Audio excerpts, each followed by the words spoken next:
I hope everyone has got seated. So let's get started with this. Dear colleagues, respected faculties, and distinguished speakers and panelists, I, Sanjana Varsne, with my colleague Saurabh Faraz, on behalf of XLRI PGDM GM batch of 2022 to 23, bring forth one of its kind, KRONOS 2.0, on the theme Workplace 4.0, creating today for tomorrow. Good morning, everybody. And we now invite Ranveer Sinha sir, President XLRI Alumni Association and Board of Governor member, and Dr. Vadraraju Janardhanan, Chief Speaker, to inaugurate KRONOS by lighting the lamp. I would also request all speakers and panelists to accompany him for lighting the lamp.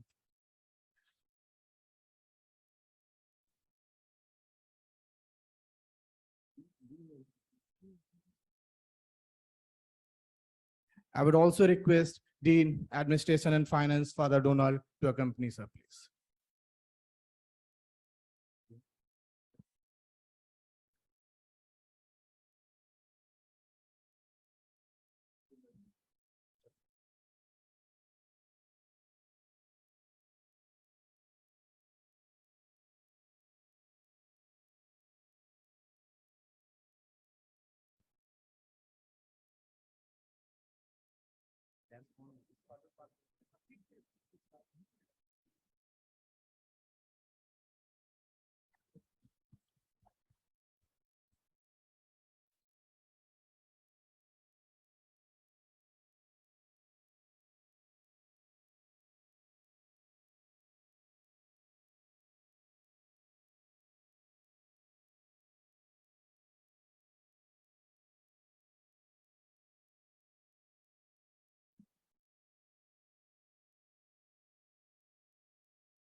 Is it done?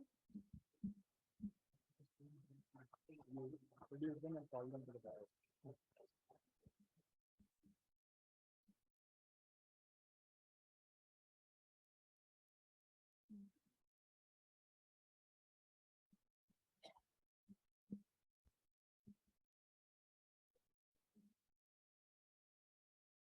Thank you, Father, and distinguished guests for inaugurating the much-awaited KRONOS 2.0. The human mind is a fundamental resource, said by John F. Kennedy. Any product or service is the outcome of human mind. Humans are the fundamental resource for creating and developing anything to everything under the sky. Nowadays, people say machines are replacing humans, and therefore, the value of human resources is getting reduced. But we should keep in mind that machines and technology are built by humans only, and organizations will always require talented, skilled, and qualified professionals for building these machines and technology. So the value of human resource will be valued by organizations forever. Thank you, Sanjana.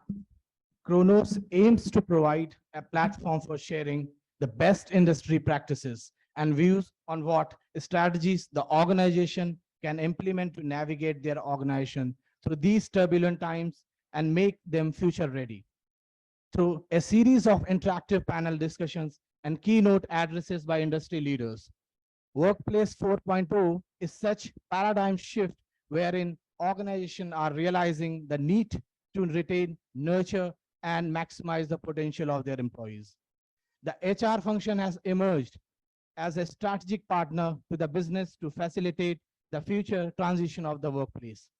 Organizations need to change to accommodate the future work requirement, from helping employees with a hybrid work environment to managing the entire employee experience cycle remotely. Too much heavy to comprehend, Saurabh, isn't it? So let's wait for a while for our speakers to guide us all the way to deep dive into Workplace 4.0. As an audience, be ready to brace yourself, to be challenged, to be excited and inspired.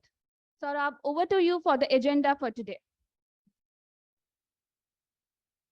So for today, the CHRO conclave KRONOS starts with an inaugural address by Mr. Ranavir Sinha, President, Alumni Association, and Board of Governor member, XLRI Jamshedpur. Our chief speaker will be Mr. Varadaraju Janardhan, Vice President, HR, Flipkart. We have our first panel discussion on topic, the interaction between human and machine labor, which will be discussed by Mr. Rajneesh Kumar, Group President and Head, Compensation and Benefit, and Business HR, Yes Bank. And Ms. Ansula Verma, HR Director and National Head Talent Acquisition, EY. Mr. Chandra Mohan, Head Employee Relation, Delmont Food, which will be moderated by Ms. Aparajita Chaudhary, student, PGDM General Management.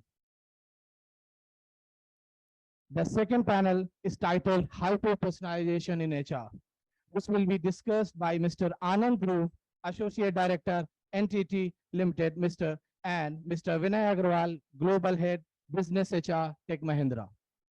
Mr. Majid Ali Khan, Global Head of Talent Acquisition, Infosys, and moderated by Professor Sunil Kumar Sarangi, Faculty, General Management Area, XLRI, Jamshedpur. I'm so thrilled to see so many enthusiastic future leaders and industry leaders joining the conclave to celebrate the genius and innovative upon which the whole event is built upon. Now, I would invite Mr. Ranveer Sinha, sir, President, Alumni Association, and Board of Governors member, XLI Jamshedpur, to start the conclave by his inaugural address.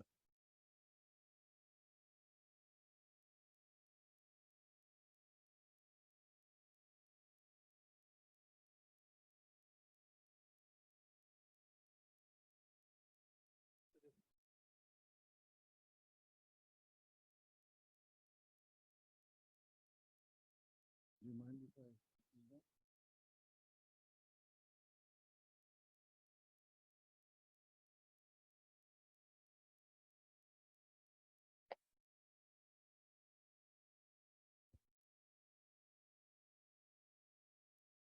Thank you, Fahad. Good morning, everybody. Respected Father Donald, Dean, Administration and Finance, XLRI, Dr. Varadarajan Janardhan, Flipkart, Mr. Rajneesh Kumar of Yes Bank, Mrs. Anshula Verma of EY, and Mr. Chandra Mohan, Delmont Foods, members of the faculty, budding future HR leaders, and friends.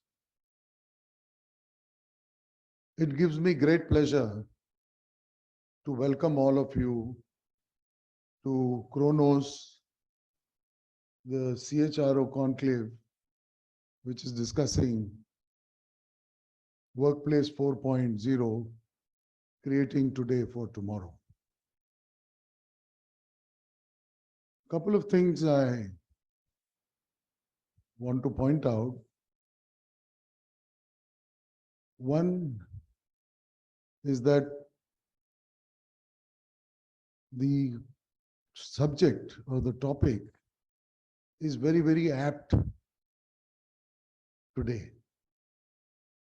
Not only is the topic apt, but the place where you're discussing, that is Jamshedpur and XLRI, both are absolutely fit to the groove for this topic to be discussed threadbare and to come out with directions for the future.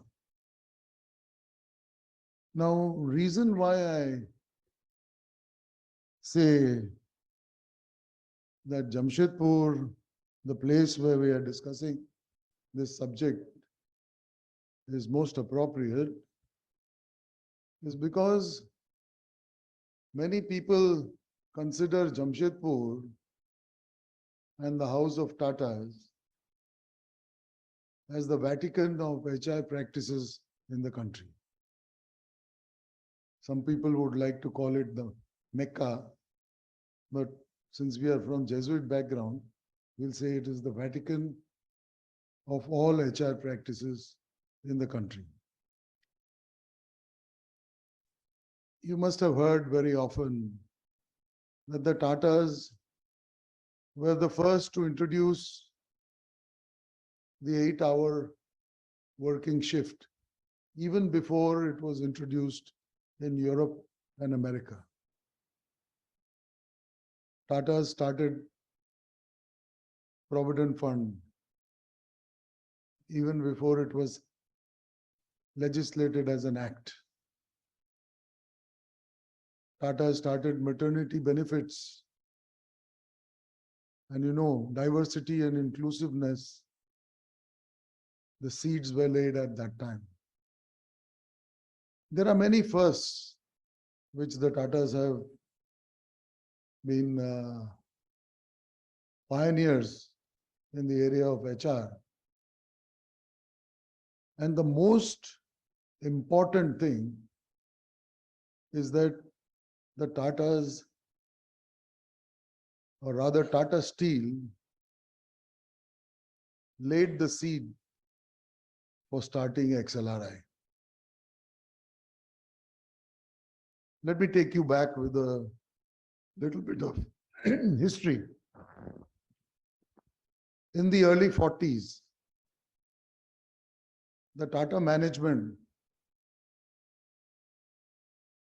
was thinking of bringing in schools for the children of the employees.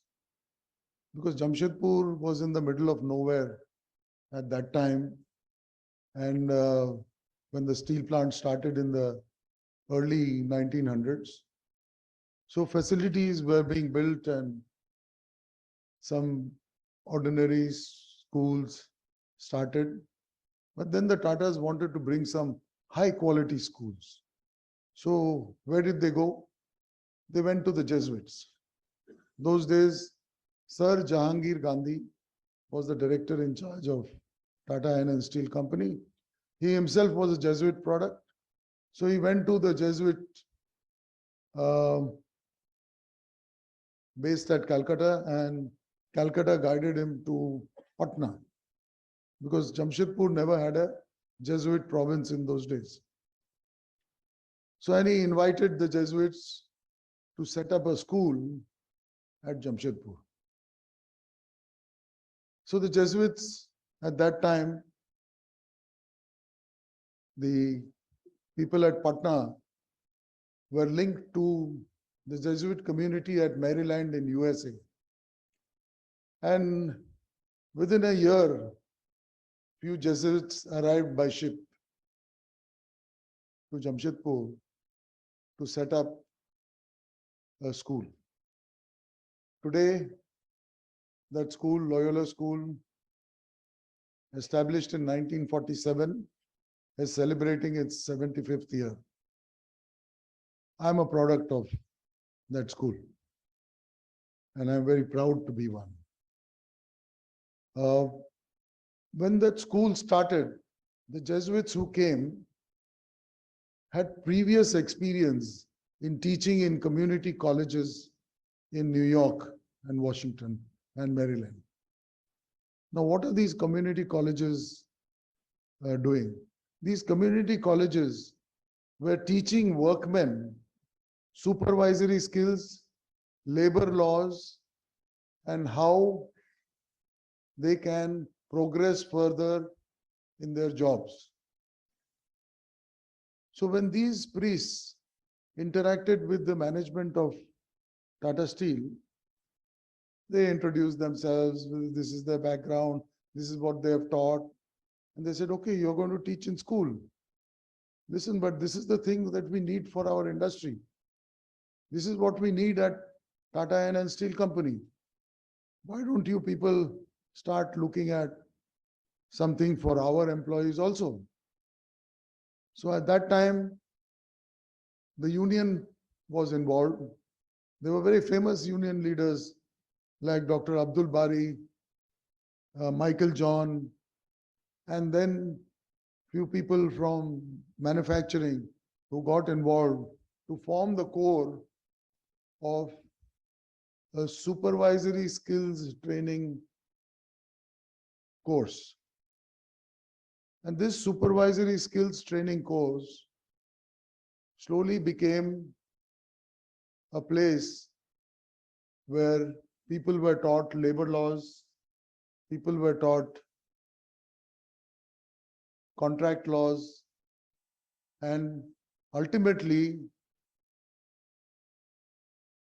the small fledgling institute, Xavier Labor Relations Institute, was born in October 1949. At that time, graduates from XLRI, which had an affiliation with the Ranchi University, got a degree, a master's degree in labor welfare. And they either became welfare officers or personnel officers in manufacturing industry. Since then,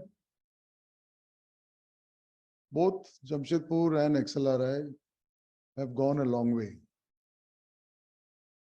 Our course, MA in Labor Social Welfare, changed its avatar and became a master's degree in personnel management and industrial relations. Thereafter, XLRI received autonomy, and what we started giving was a postgraduate diploma in industrial relations and personnel management. Again, as new things emerged in the area of HR and PM, the course changed itself to become a postgraduate diploma in human resource management. And that's how it is.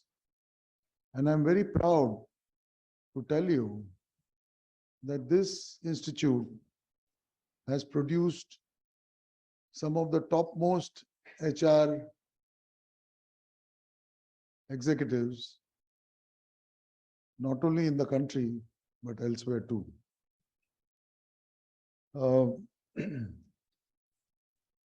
You'll say I'm bragging because I'm the alumni chairperson or alumni president, but it gives me great joy to share that even now we have Krish Shankar. He just retired as the group head human resources of Infosys. Anuradha Rajdan, she is the group executive director, HR and CHRO of Hindustan Lever. We have Vinay Rajdan, who is the CHRO of HDFC Bank. These are all Excel graduates. Anthony Josephs, HGS Healthcare. Sanjay Agarwal, Vector HR Consulting. Sameer Nagarajan, Cadila Pharma. Ashok Ramachandran, Aditya Birla Group. Padma Kiran Rao, Kantar Global Delivery Center. Saurav Gobil, Wipro. Samik Basu, Hindalco. Aditya Mittal, Citibank, Managing Director HR, APAC Global Function and ONT. Madhavi Lal, Deutsche Bank MD, Head HR India. Manoj Patnaik, Head of HR Global Banking and Markets, HSBC. Amita Maheshwari, Head HR APAC of Walt Disney. Ajay Kumar, Vice President HR, Becton Dixon and Company. Ankush Raisinghani, Vice President HR, Kellogg. Ajay Tripathi, Chief Human Resources Officer, Renew Power. Anurag Uppal, Global Program Lead, Contingent Workforce, Google. Divya Garg, Head HR, Uber. Ashish Mittal, Head of People Function, Aviva India. This is a huge list. So I think a lot of the HR people occupying positions of importance, positions which can contribute significantly to change in HR policies and practices, are all products of this institute. So I think students who are at XLRI, who are attending this conclave today, I think you should all feel proud that you've come to the right place.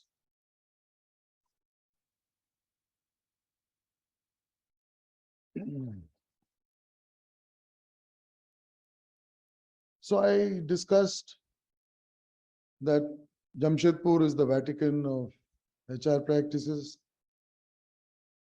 XLRI is the school, is the lead school where HR managers have come out. Now let's come to the timing of this discussion. Why are we discussing this subject here and now? In the last 2 years, the pandemic has taken a lot away from our lives. It has taken away family. It has taken away friends.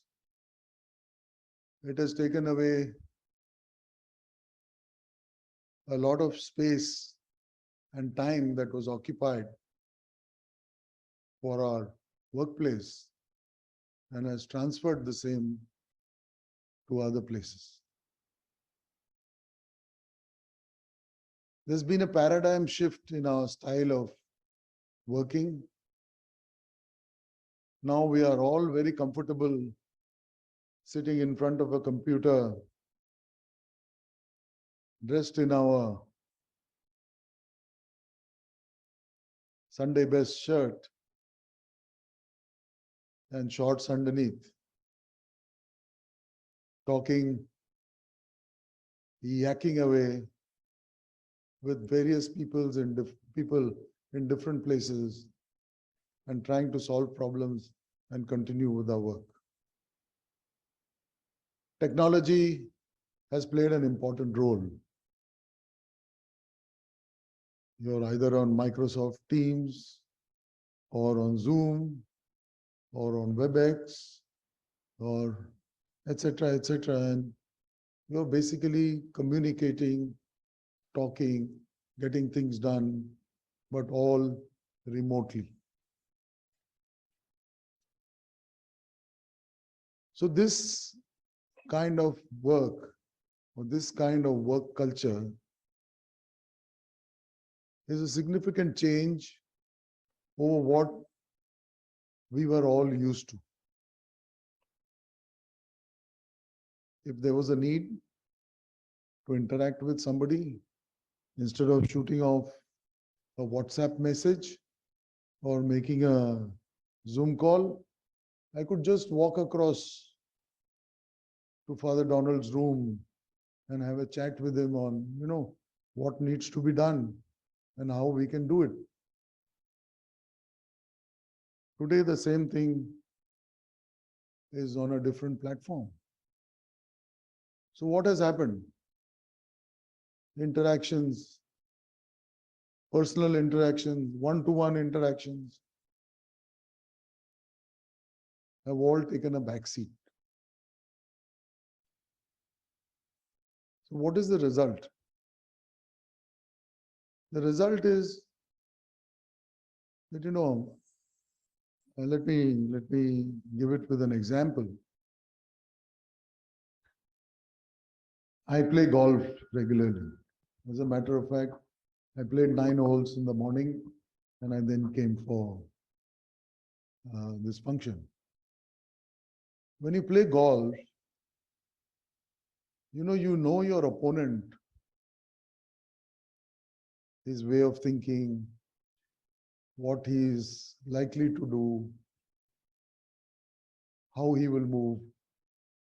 You get to understand behavior, his psyche, and all that. But because you're interacting physically, but when you are interacting over the net, I don't know how much of that is achieved. I don't know how much of knowing and understanding each other is achieved. Result, what is the effect on teamwork?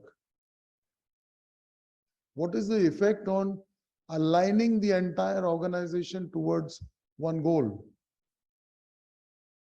These are challenges for tomorrow.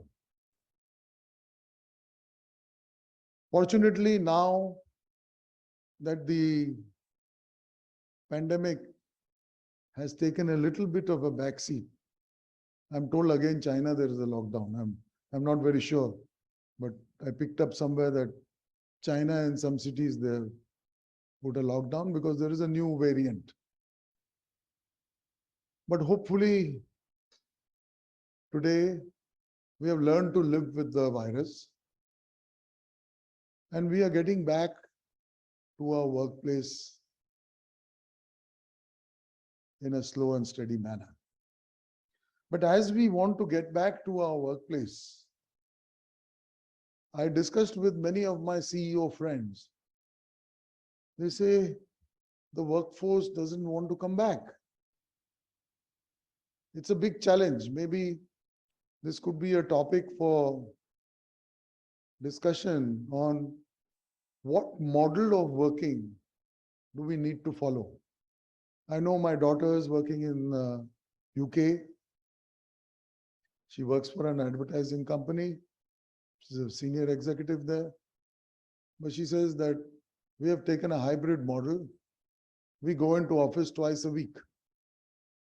And you choose your days. So you see the result is that twice a week, some degree of that interpersonal relationship, interpersonal interactions will happen. But it won't be of the same level as it was in the past. So it's a point for deliberation amongst the panels on what could be a suitable model of working and also how to get more and more of the workforce back to office. There are other challenges which I'm sure will come up. I thought I will give some pointers so that I could set a direction on which these discussions or panel discussions could go, and after deliberating, people could come up with solutions for these challenges or suggest methodologies on how these challenges could be minimized. These are not what the challenges that I'm going to take up are not in its order of importance, but in the order on which I had thought about it and I jotted it down. So one challenge today with people working in the digital mode away from office is moonlighting. There are different organizations who have put forth different views on moonlighting. I think Rishad Premji had a view, but Mr. Salil Parekh had a different view. Rishad Premji is Wipro and Salil Parekh is Infosys. So there are employees who are, spending that 7 or 8 hours for their primary employer. But beyond that, since they are not coming to office, they are moonlighting for other firms. Many people see it, as an unethical practice, as a practice which goes against the grain of the employment contract that the individual has. But I think it's time we take a look at it and see how do we deal with such a subject in the future. Today we are seeing it in the tech world. When I was managing director of Tata Hitachi, I was seeing it even in my service department. So service department guys, would work, attend to complaints that came through the official channel. But in the evenings, they would go and visit fleet owners and solve their problems for a shilling. So, and when we would come to know about such things, we would exhibit zero tolerance towards such unethical practices. But I guess today's corporate leaders think differently. At least some of them have expressed so openly. So we need to look at this. Another important challenge is managing growth aspirations of youngsters. In my days, when I passed out of XLRI, most of my batchmates said in 10 years or 15 years' time, I want to be a CEO. I became one in 20 years' time. But those who pass out today, they say next 3 years, I want to be a CEO. So aspiration levels have changed. How does the HR function manage those aspiration levels? How do we do job rotations? How do we do training and development? How do we do spotting of future talent, grooming them, keeping them charged and engaged and motivated? Because today, another big problem facing the HR manager is attrition. So these two are connected.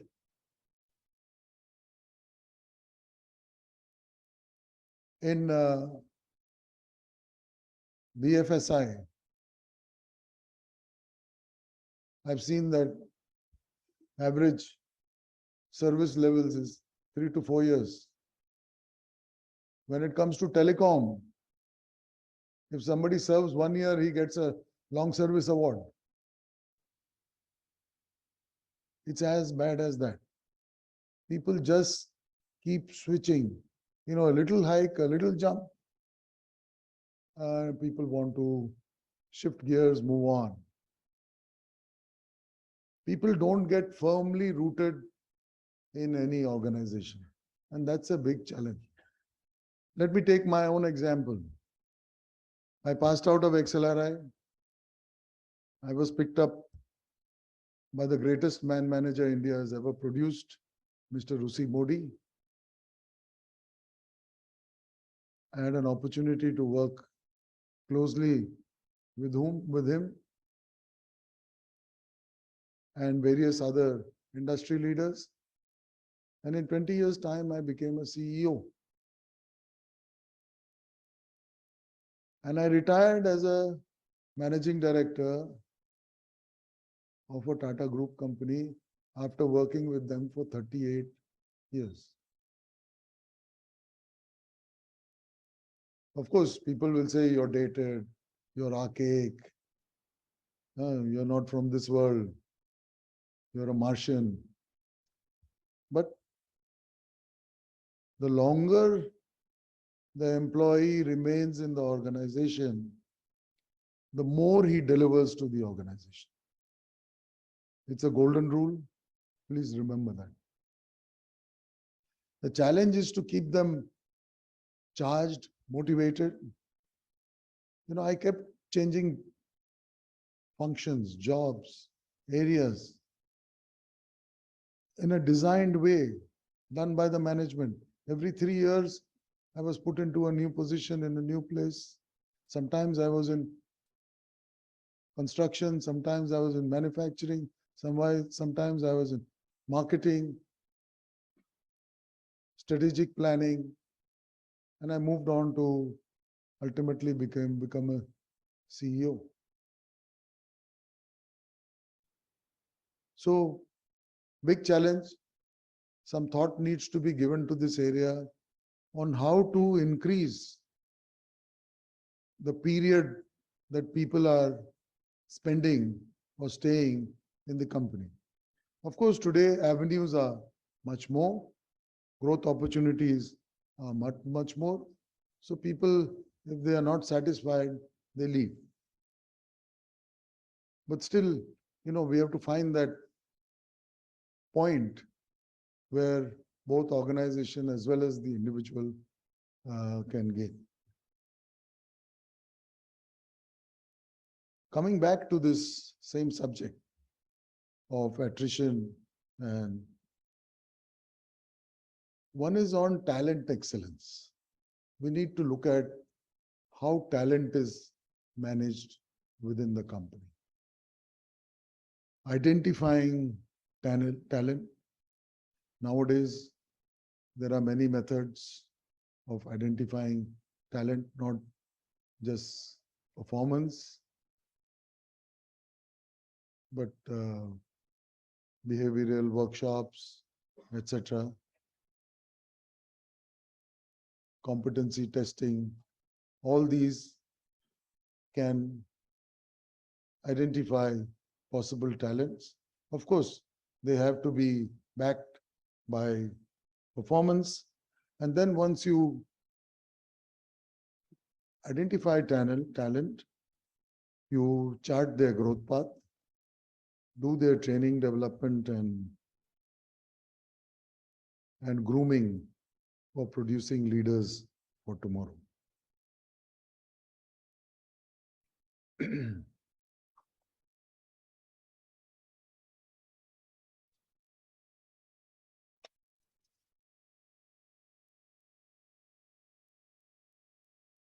While on this subject of talent, there is a new concept called talent value management. I don't know how many people practice it, but I picked this up from my consultant son, who works for one of the biggest consultants in the world. What I understand leading companies are doing is they are trying, in an organization, there are only about 8 to 10% of the people who really drive value for the organization, whether it is through their professional expertise, whether it is through their relationships, whether it is through the strategic thinking and marketing skills.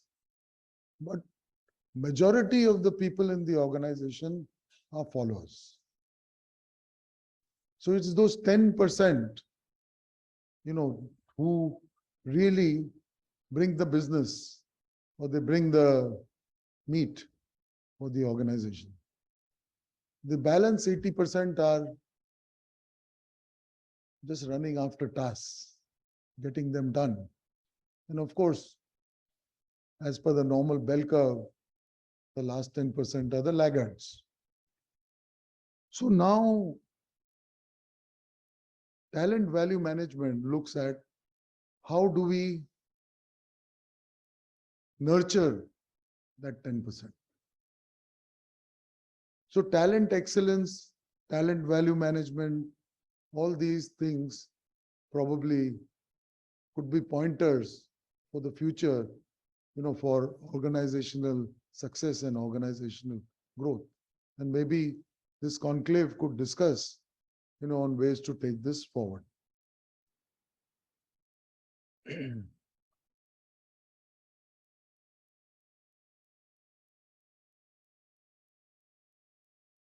Big issue today, not so much in India, but elsewhere, but it's creeping up in India. It's a thing called work-life balance.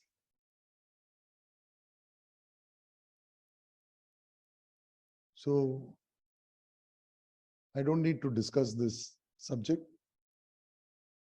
I think you will deliberate on this subject and see what, please.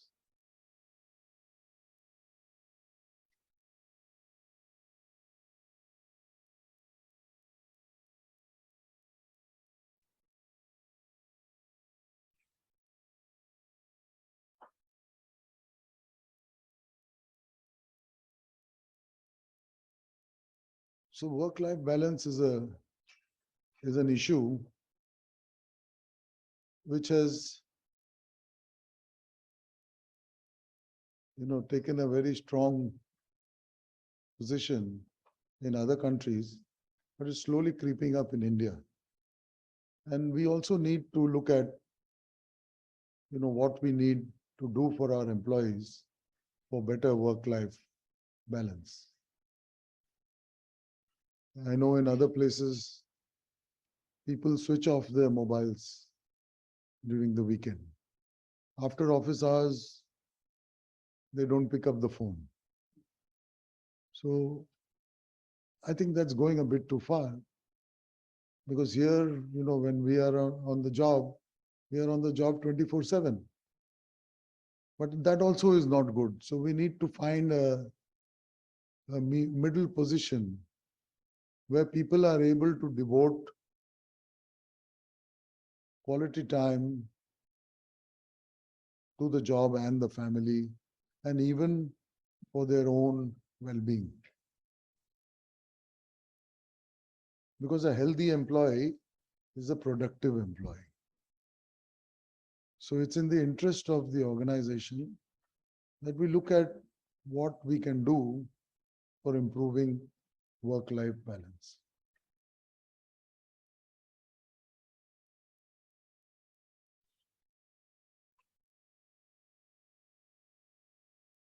Today, there is a lot of discussion on diversity, inclusiveness, sustainability, and CSR activities for the community around us. I've seen in quite a few companies, this, including governance, becomes a part of the HR function. So while, people are specializing in the area of recruitment, compensation management, etc., etc., etc., I think on the overall, we need to have our eyes and ears open for the community around us, for diversity, and diversity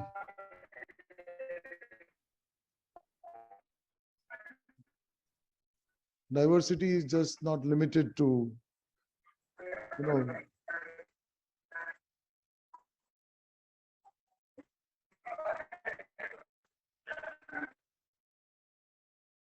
everything all right?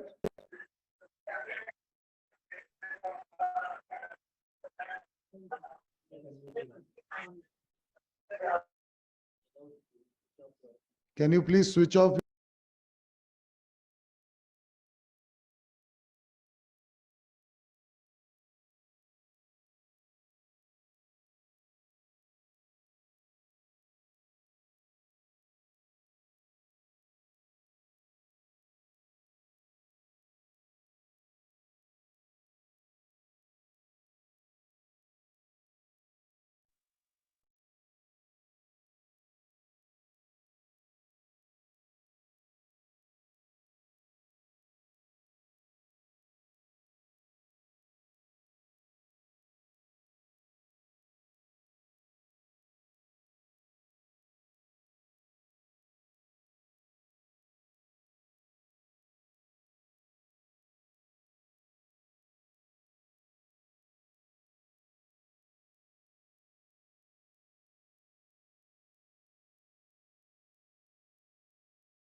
And when he completed his 2 years of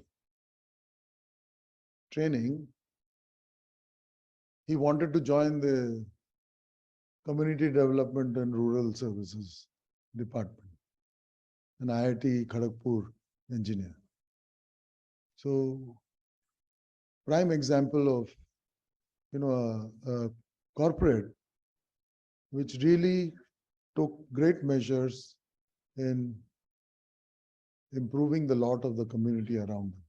Because it's very simple, if you are a pocket of excellence, if you are a pocket of wealth, and the people 25 kilometers around you are all deprived people, and there's a lot of social imbalance and disparity leading to crimes, leading to what have you, a lot of issues. So it's in the interest of the corporates also to work on CSR on the community around us. So it's a challenge that, we tend to forget. We think that, there are others to take care of it. I work for a Japanese company, Japanese joint venture, Tata Hitachi. And 10 years ago, when I was doing these kind of CSR activities, my Japanese board told me such things are taken care of by the government. Sinha-san, why are you spending money on these kind of activities? So, people don't realize. So I had to educate them. Once they understood that, the Japanese government, the Japanese way of doing things is quite different from what happens in India, and where there's so much gap, and that's where we need to step in and fill in. Once they understood, they allowed me to go ahead. So we discussed that challenges amongst the challenges for tomorrow: diversity, inclusiveness, sustainability, and CSR. Another important area to look at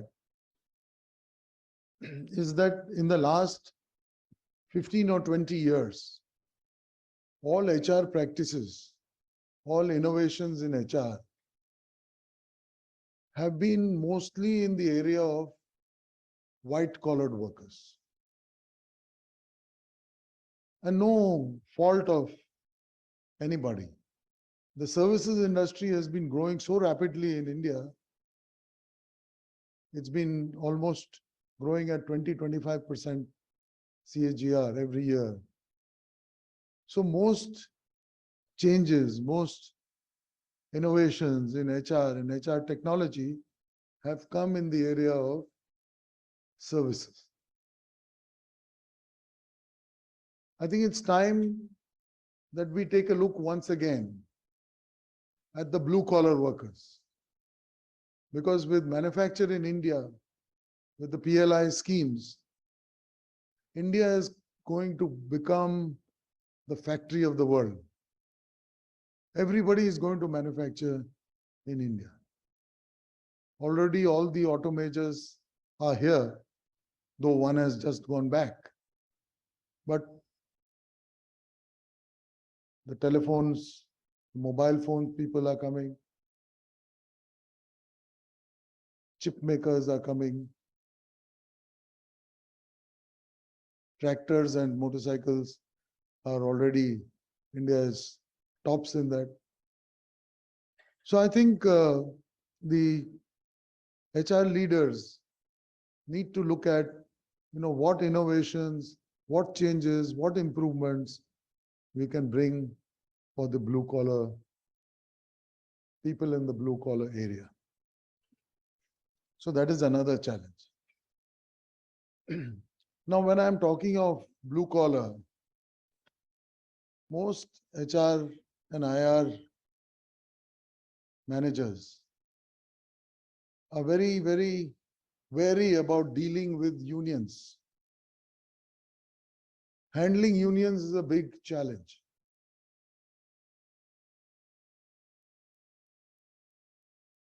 Of course, today you don't have union leaders like Datta Samant and Rajan Pillai, who caused a lot of problems. Today's union leaders are more pliable. They are more understanding of the needs of the industry, of the needs of manufacturing. The whole business is to see that it is your union. The company or the corporate actually owns the union. That's the way you have to look at it. And how do you get them to be another cog in the wheel of the whole business? From my own example, I will tell you, I had a manufacturing unit in Dharwad, which is northwest Karnataka, very politically active belt. But that is started operation in 2002. I joined as the CEO in 2003. Till today, there is no union. How did we do it? We actually picked up promising young kids and made them employee engagement leaders. So result, employee engagement leaders, they take the role of a union leader or the role of a responsible role, and they interact with the management on a regular basis. And there are no outsiders who come in, and it's basically the outsiders and political leaders from outside who come in who cause problems. So in Dharwad, we've never had a problem. I set up another manufacturing unit in Kharagpur, which was the belt of the Naxalites. And this was in the time when Mamata Banerjee was taking over. And there from 2008 to now, till today, there is no union. So it's just a pointer. I'm saying that having a union is good, provided you know and you know how to handle them. You treat them as part of your another cog in your whole system and take them along and make them contribute positively towards the organization. I think I have covered a lot of challenges for the discussions. One last challenge that I want to leave on the table is, HR leaders becoming CEOs. Do we see enough of that? I think the HR leader is the right person to become the CEO. Because a CEO is successful only if he is a good man manager. The CEO need not be a super duper engineer or an accountant or a marketing man. But if he is a great people's man, he will take his team to great heights. So I think this is a challenge. How do we create the stepping board for HR leaders to become organizational CEOs or leaders? And this is not out of the hat that I'm talking. There are some live examples which I would like to share with you.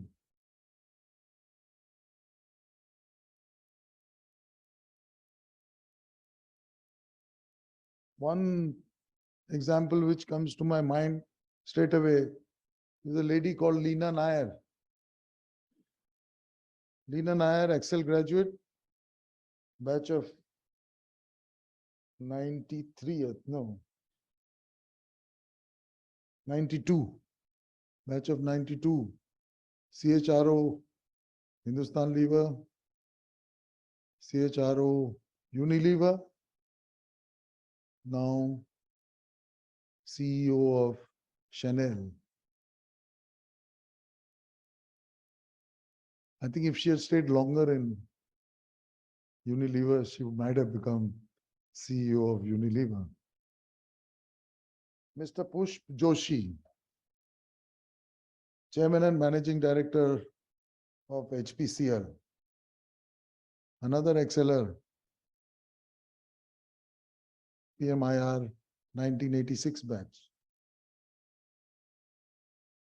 Joydeep Bose, Managing Director and Group CHRO, Olam International, PMIR 1989 batch. Rekha Menon, Chairperson of Accenture, NASSCOM President, PMIR 1981. There have been others, non-excellers also. Mr. Natarajan, BEML Chairman and Managing Director, HR person. Mr. R.P. Bilamoria, Chairman Managing Director of Steel Authority of India, HR person. Of course, many years back. So like that, there are examples. Now, I know these people, many of these people. They're all outstanding people. They have been outstanding business leaders. So point to deliberate. How do we break the glass ceiling for CHROs, make them CEOs?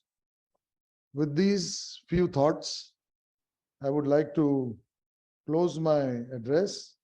I hope I've sowed enough seeds or pointers for discussions in the panel.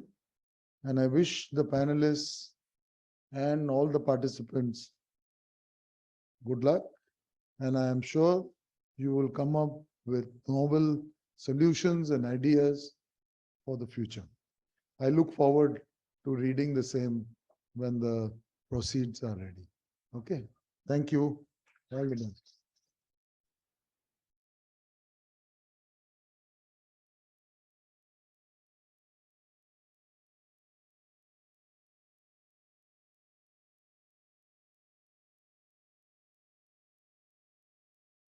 Thank you so much, sir, for your words of wisdom.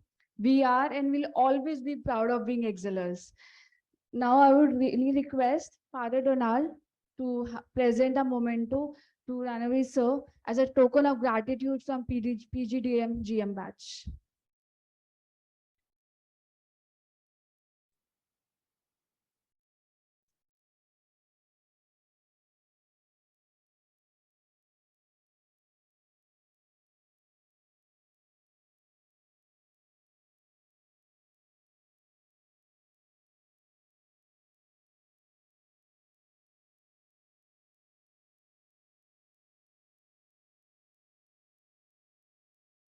Thank you, sir.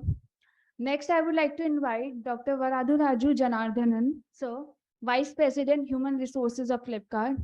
I would request Father to please present a bouquet on behalf of us to sir.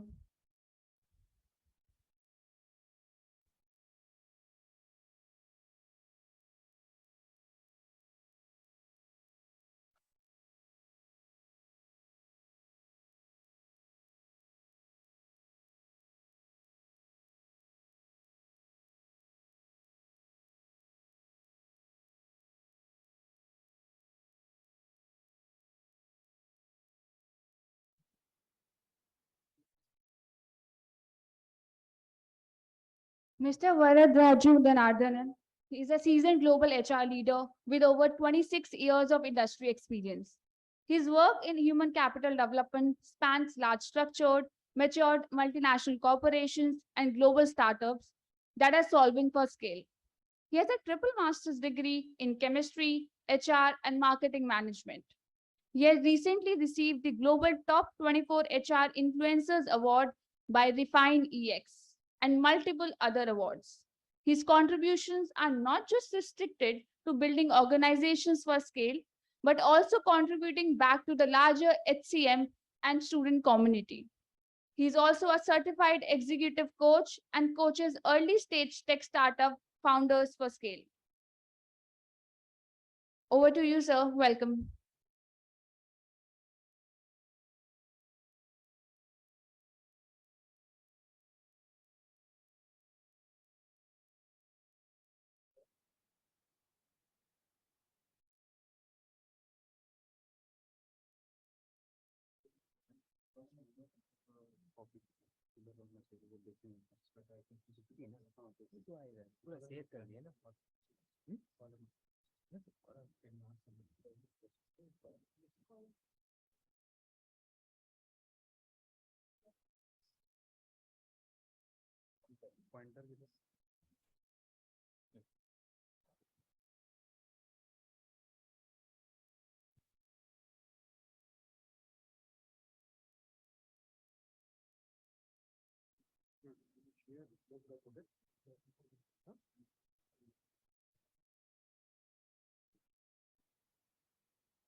Very good morning, all of you. Am I audible? All right. Okay. Yeah, it's an absolute honor to be. Let me just borrow the words of our honorable president, who said to be in the city of Vatican in this very prestigious institute, right? So it's fantastic to kind of having me here for this wonderful conclave, and the name itself very clearly states creating today for tomorrow. So I have another 45 minutes. Let me see how much of justice that I can do for today, right? So I just want to really thank President for having me here, Mr. Ranveer Sinha, and Reverend Father Donald, faculty members, and my tall leaders, fellow colleagues here, and the future starts. So the topic that I'm going to talk for the next 30 minutes, maybe I will give 15 minutes for an interactive conversation, is on digital transformation in HR. So is it okay if I can just walk around? All right, okay. So just don't want to get stagnated in a place. So if I do that, I think people will get into very nirvanic layers. I just want to really avoid that. All right.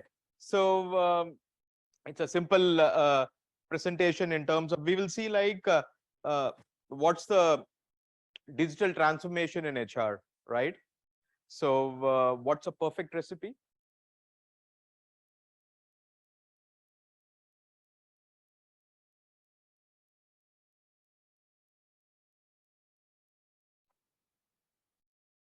let's give some time for the housekeeping work to complete.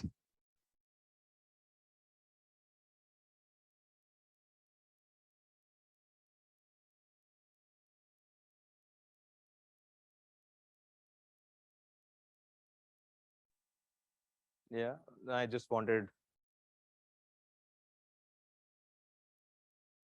All right. Okay, fine.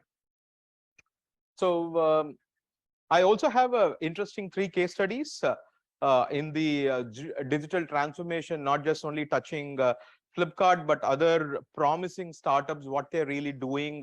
I just spoke to one of my fellow colleague here, what's a panel conversation, and said like, it's all about AI and ML. That's what like the industry wants.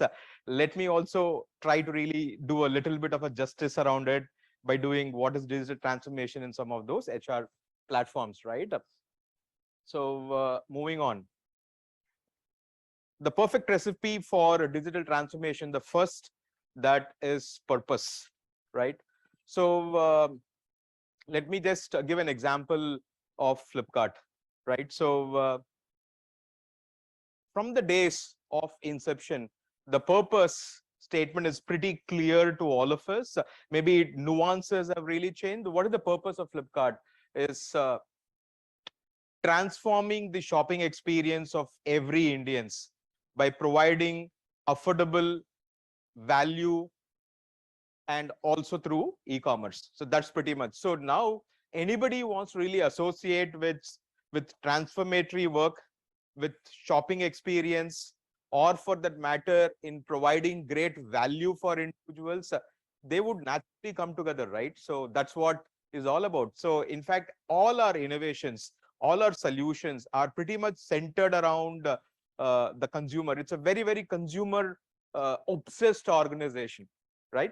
So once if you have a greater purpose in place, then pretty much what you really do falls in place. So I would call Simon Sinek's model of why. Why is pretty much your purpose, right? So that's extremely important. So this is something, a very favorite story that I've said in few conferences. I just wanted to also share this anecdote. Maybe it's a repeat to you. Um, uh, India is a very cricket fanatic nation. Is that right? How many of you dislike cricket? Put your hands up. Who dislike, isn't it? Okay. All right. So this is all about Rahul Dravid. Some of the unsaid story of Dravid, right? So he is known for what? The wall, and the more importantly, the man stands with a lot of value system, right? So I like for his value system more than the wall. So this is during his college days, right? So suddenly, like on one fine day, people saw him weird. He came with gloves to the college, right, to the classroom, right? Assume that in the conference somebody walks in with gloves and the pads on, right? You feel like the guy is a nut, right? Or or sometime like either you think like the guy is want to really show off. So it happened the day 1, day 2, day 3, and it continued for a couple of weeks. People didn't know what to do, and he actually sat through the class like 9 to 6 for the with his gloves on, and people didn't know what they do. And suddenly, after like about the first week passed, the second week, there were slight murmurs. Maybe he wants to impress that girl. So he came around, right? So all of this really happened, and then like things have passed. After about like 7-8 years, one of his very close friend met him in Bangalore airport, and he couldn't hold his curiosity, and he just said like, hey, Dravid, can I ask you something? He said, yeah, okay, ask. He said like, I still remember during college days you came with those gloves on. At last, did you really propose to her? Then he said like, why are you asking me? No, we thought it is very weird. That's when he actually opened up and said this story, which is phenomenal, right? So he just said like, he started to represent divisions then. And then after divisions, you get into Ranji, right? So he played a very good division and then got into Ranji, started representing on his first match of Ranji, right? So he went, it was you know, the first overs are through pacers, right? If you know cricket, like it's an outswing delivery, ball goes, it's a fourth stump line, he goes front foot, and umpires gives him out. Dravid being Dravid, he knows he did not nick. He just walks out, right? He kinds of respects umpire's decision. Umpire decision is final. He goes. It's called as golden duck. And then the second match comes up. It repeats again. Outswinger delivery. He goes front foot. Umpire gives him out. And you know, in India, like after 2 golden ducks, do you get a third opportunity? Maybe not. So, so he went thinking and all about, and the selectors gracefully called him for the third opportunity. So that's when like he went inside and said like, I did not nick, but umpire gives out. That's something that they would have really heard. So he realized that the gloves that he was wearing was not actually really fitting. And also in the bat that you have a grip, you know, the grip. So that was not holding really, really good. As you were just moving forward, there's a creaking noise that really comes up. It's not from the ball and the bat, it's with the glove and the grip. So then what he really decided is like, I just want to make sure that I get a glove, new glove, and that glove becomes part and parcel of my body. It becomes the Kavasa Kundala. What is today's Kavasa Kundala? Cell phone, right? Without that, we don't sleep, we don't eat. So that's how like he started, and trust me, for 3 weeks, this guy like with his gloves on, in college, at home, eating dinner. So that shows his commitment, right? What does that really mean is lesson number 1, do not externalize the problems, right? Do not be the victim of the situation. Rather, having a greater purpose in life, and then see how you can really kind of take on yourself. So he corrected, and then the third match came and he scored a double ton. After that, you know the history, right? The wall. So he made the India proud to all of us. So, so what made Dravid the inspiration from Dravid is like having a greater purpose in life. His purpose in life is to represent India and make India proud, right? If that why is very clear, then what follows very, very clearly, right? So you really understand what is that you want to solve problem for, not for yourself, and also for, in this case, it's for the country. That's your consumers, right? So that's very, very important.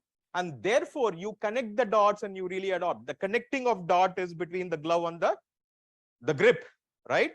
In corporate, the connecting dots could be something else. So once you really do that, you fabulously adopt. In case of Flipkart, what we really connect, we said that we really understand the culture. So Indian, if you just do the demography of the Indian, the whole thing, right? It is a solid middle class, which really comes up the fat, right?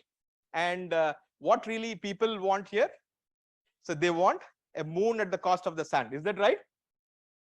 And even more. So therefore, how as a e-commerce player provide that value at a lower cost? So that's how like all our solutions started to really pivot. So the purpose is extremely, extremely important. And then comes your power of data. Data is, when I say data, is not just having in the spreadsheets so those numbers and then you try to do. It is like drawing inferences and insights through data. That is extremely important. Again, going back to the root cause of why, what, and where, right? So again, let me just shift back to the e-commerce industry. 15, 20 years back, the e-commerce was very, very nascent, right? Why people, what was the first inhibition people had to shop in e-commerce platform? Any guess? Huh? Sorry? Discount? Okay. One at a time, please. Put your hands up. Yes. Reliability? Perfect. Okay. Original product trust. Variety. Home delivery. Okay. Last. Returns. Okay. So I still old school thought sometime if I'd really go buy some apparels, I actually walk into a showroom, want really wear and then really do it. okay, the fundamental three shifts that we wanted to really make an offline to an online purchase. Number one, when you go to an offline stores, what you really do, you touch and feel the product, right? Right? So feeling is experiencing is believing, right? So you feel it. Then what it really means is, second is you know the price. And as Indian consumers, we get kick out of bargaining. If somebody says 500, you will ask for 100. Then you hit somewhere midpoint, right? So that's number three. The third is when you pay, you get the product back. In an online, let's say like it's all listed in that small phone. So you see it, but you don't do a touch and feel. You pay it, you get the product. So therefore, the trust, the reliability, all of that was a cultural issue, right? That's a core problem. So how did we really problem solve that? Some of the innovations, again, keeping customer in the center. We are a customer obsessed organization. So we were the first to really say like cash on delivery. You order it, you pay when you really receive your product. So that was the first index movement of the trust, right? Second, pay now, buy now and pay later, right? You buy the product now, experience it. If you don't like, somebody said return, you return, right? So those are the fundamental cultural shift we started to really do. And the third is we run our lives on EMIs, right? Right? Beginning of the month, right? There are list of EMIs would really come in, and then we run typically a live basis on EMIs, right? So zero cost EMIs. So these were the financial innovation that we did to kind of make sure that we get the consumers on the platform, right? Offline to online. These are consumer shifts that we really did. So therefore, power of data is extremely important. That data really shows us in terms of what is the shift that you want to really make. Okay. And finally, we live in the age of intent, right? It's all about experiences, right? So the topic is also beautiful, right? Creating today for tomorrow. What is that today? What is that you want to create today? It's just experience. You use like whatever AI or an ML, but through that, what you are trying to really do, create those experiences, right? It's all about personalization. We live in the world of personalization. How many of you like shopped in Big Billion Day, BBD? All of you? Do you really like the shopping experience? Yes? What did you really like? Discounts. Wow. So that's what like we really stand for. So what we really do is, so we call that as a CVP, consumer value proposition. So higher the value and low cost, and then therefore you really shop. That's one. What's the second thing? You really like the app. So okay, maybe my friend, what he saw on the app versus what you really see in the front page is the same. What does that really mean? We customize, right? We understand the consumer. We actually kind of break that into cohorts, and then we try to really show what they really want. So one is that through the consumers in terms of, are they affluent, are they non-affluent? The second in terms of your buying patterns, right? So the buying patterns are, okay, Varda bought like ABCD more of the sports apparel, and next time when I go, obviously my first choice is that, right? So that's what is personalization is all about, right? So if you walk into a shop, right? So they actually like put all your discounted product in one big shelf. It's what like they try to get your attention. So here we go beyond and say like, what is that you like the most, that we will show you the most. That's the personalization. So if you really do that personalization in your HR space, these are the three things. Remember this: purpose, drawing inferences through data, and personalization. In my view, this is a perfect recipe for digital transformation. Am I with you guys? All right. Okay. So let's move on to some case studies now. Okay, this is just a transition slide. So why that the Gartner report, like if you just that peak of the curve, you will see a lot of this AIs and MLs there, right? So that's the world that we are really moving. Some case studies. So I picked 3 case studies, one in, because this is HR. So now let me get into my functional HR topic, right? So one in talent acquisition space. Second, the most sought after topic after pandemic is what? Huh? Okay. Work-life balance. After that, what? Is that well-being somewhere there? Yeah. So a lot of us, we spoke about well-being, right?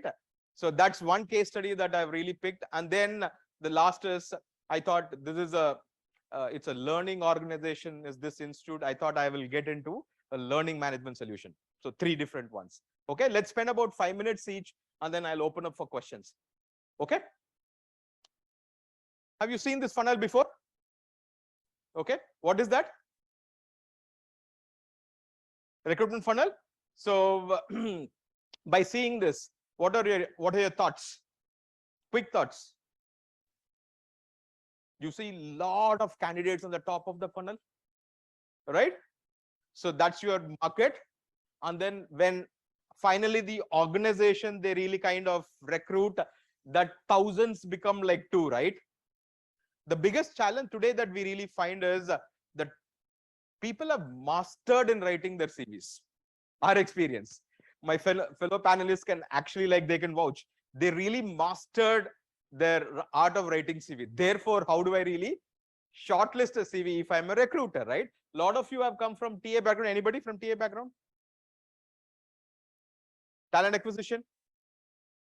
Anybody? Maybe you can resonate that, right? So a lot. And so now the opportunity is like, how do I get a technology partnering with, it's kind of me telling human in the loop. Tech and the human work in tandem. It's called as AI and HI. It's artificial intelligence and human intelligence combining together. How do I really optimize it?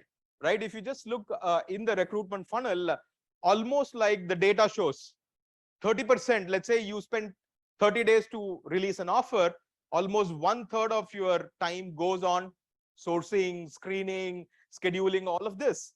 So how do I really kind of reduce that? That's extremely, extremely important. That's number one. And then the second is, yeah, I got like so many bunch of candidates. How do I make an informed decision, right? When you say an informed decision, that's where, like, again, your technology can really play a huge role by removing human biases. Okay, that's the second piece. And last, of course, we live in the world of experiences. We call it as candidate satisfaction index. So we keep doing that again and again, right? So this is the 3 stuff.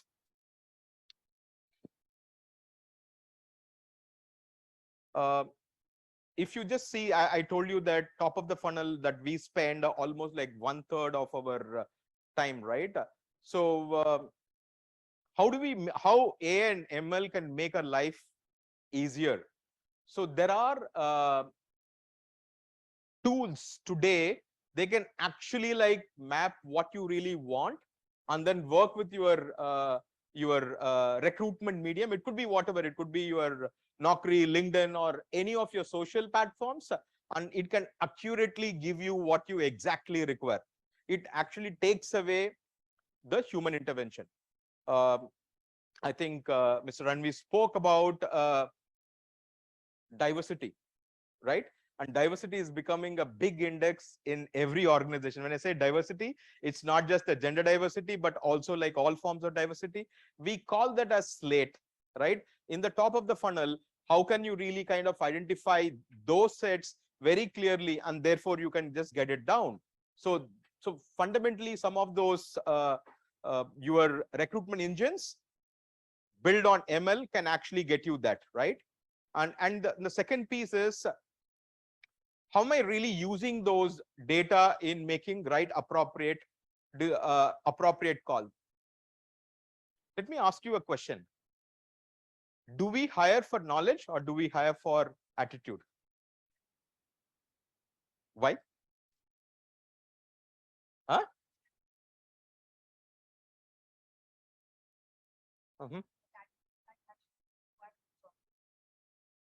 Okay. Let's say Varda comes with great attitude. I don't know anything about it. Will you hire?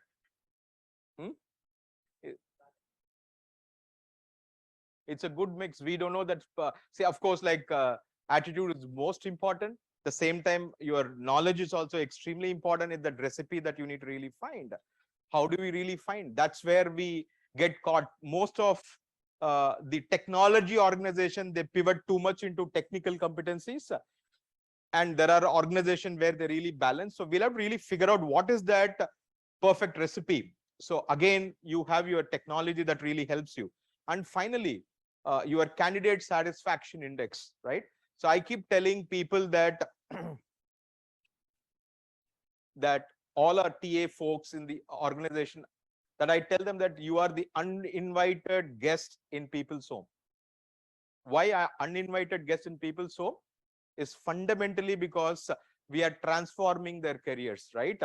Right. So by talking to them, by connecting with them, all we are trying to do is they are changing, shifting jobs, right?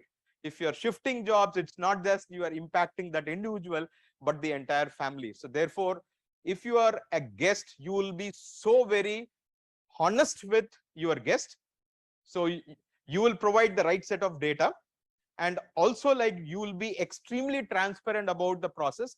So decisions can be made, which is not like candidate makes or the company. It is together you co-create, co-own, and then you really make that. That's extremely important. So candidate experience is extremely important index.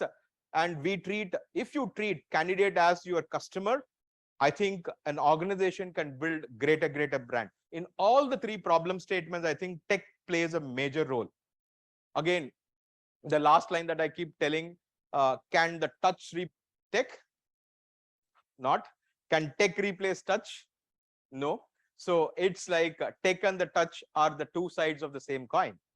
So we have to kind of take it together. So that's the first case study that I have. The second is on the integrated health and well-being. Okay. So when I talk about well-being in an organization, what does that really come in mind? Is it holistic? No, it should be. That's a different thing. Is it holistic today? Okay. When you say well-being today in the organization, we run yoga and we say it's well-being, right? We call some doctors for some talk. We call well-being. We run stepathlon and we say it's a well-being, right? And we call some dietitian and then we say here are the few things and we call well-being. Is it a band-aid approach or a holistic approach? Band-aid approach, right? So in the learning side, we have cohort-based personalized learning journeys that we really build, right? Is there a similar way? Is there a cohort-based well-being personalized journey? Does it exist? Is it required? Why? Right? And healthy employee is more productive employee, right? And with all of this pandemic, right, it's not just the physical well-being, but also the emotional and mental well-being are extremely critical. The other point, let me also tell you, as a culture, generally, like, we believe all of us are very healthy, unless until something bad hits us. Let me give an example, right? We keep telling that walking is important, exercise is important, right? Unless until like something bad happens, you get some cardio related stuff, like people don't seriously take the walking. There are some outliers. For everything there are some outliers. So therefore, as an organization, it's extremely important for us to really provide this cohort based well-being using this AI and ML. If you just look at every individual go through between this continuum called illness to wellness, right? At any given point, it's not like all the time I am in the wellness continuum. It's not all the time I am in the illness continuum. We actually travel between the illness to wellness, and in the journey that you can always form those cohorts, and then you can do those personalized journeys. That's what I really call it as wellness, integrated wellness program. If you do that, it becomes holistic. It is very data driven, and it is personalized. Let's see, what does that really look like? It looks like No longer there is a health checks, right? There are companies, they say you have like 2,000 rupees or 3,000 rupees, you can do annual health checks. It's no longer that. It's all about health designs. Moving from health checks to health design. It's about like doctor consult to, do you have a concierge services, right? So that's the future. It becomes more from a transactional to a care cycle, right? If you really care, then you build a care cycle. And then like, it's not all about the webinars about on health, and it's all about the micro learning, anytime, anywhere learning, right? I'm not going to go through all of this. That's what the future is all about. I'm going to pick one startup that I have seen where they are really done a good work in this space. Is a company called Resolute. They've used this technology of AI/ML in building a holistic well-being. So what does the holistic well-being mean? If you just look at in the bottom, right? The interventions just not clinical, it's nutrition, it's movement, it's mindset, lifestyle, skill, and environmental. They covered all of it, and they create those very like, if you just look at goal-oriented journey, right? Let's say I want to really have an impact of set of people who are obese in nature. Can you really put a goal to it, starting with the goal? And can you really personalize their journeys? And can you really have the human in the loop in the whole process? And can it be grounded with science and evidences? For example, so when you call about transformation of some person's health, it has to also mean about their vital shifting, right? So therefore, I'm trying to say is evidences-based journeys that you have to really build, which can only come from clinical. And can you really use omni-channel to activate it, right? And finally, it is anything that you do should be outcome-driven, measured through outcome. Otherwise, it's a fun, right? So they have done brilliantly well through their apps, and they're forming through their machine learning. The platform really learns how to really kind of get matured, and it provides a beautiful holistic wellness. That's the first case study. Second case study that I have. I will just touch the last case study, and then maybe we can have a Q&A. The third one is on the learning management platforms. Okay. So in the mobility space, when I say in the mobility, the likes of Ubers and Olas, there is a marketplace that really exists, right? What does the marketplace mean? Aggregators. They aggregate all the people, the people who run the autos or the cars, and provide it for the consumers on this side, right? So it's easy. It makes it life more easier, right? Similarly, you also have for commerce, you have e-commerce. We provide a platform so that both consumers and the marketplace can really come together, and you can just do. The question to you, in the learning management, you have a marketplace. Let me add a little more to that. In any organization you really work, if I have, let's say, like I have a data engineering training that I want to really do, does that L&D organization know, both in India, domestic, as well as in internationally, all the trainers who are very good? The list, will that be available? Today, what we really run is based on that team's legacy knowledge and the organization that they kind of did over a period of time, right? So we don't know the complete database. Number two, we don't even know their availability, right? Three, we may not have their cost. What is their cost on a real-time basis? The last piece, their credit rating, right? So this is a use case. The first use case that I want all of you to really ponder over is, in the learning management, in the learning journeys, the first biggest pain point that we all go through is, of course, in the classroom-led training, we don't have the complete set of data available in a platform. Here are the 1,000 trainers available, and here is what their availability. here is their credit rating, and therefore I can really pick based on my need. Number one. Number two, all of you come with some experiences, right, in the industry. So when you want to build any training, right, let's say, like, let me get into like a little bit of a behavioral side. Let's say you want to build thought leadership or design thinking, right? If you interact with the business teams, do they really understand what is the curriculum that they really want to cover? But they will tell the problem, right? And they say like, now HR guys, you go figure out, right? So the ball is in our court. So yeah, we can't shy away from responsibility. But then what if in the learning platform, if you just put a problem statement, it actually builds a curriculum for you, and where you can actually interact with the platform and then build the curriculum. Isn't it cool? Great. Okay, that's the second use. The third use case that I'm going to really give. So most of the time when we really finalize it, it becomes very linear. It is not like together.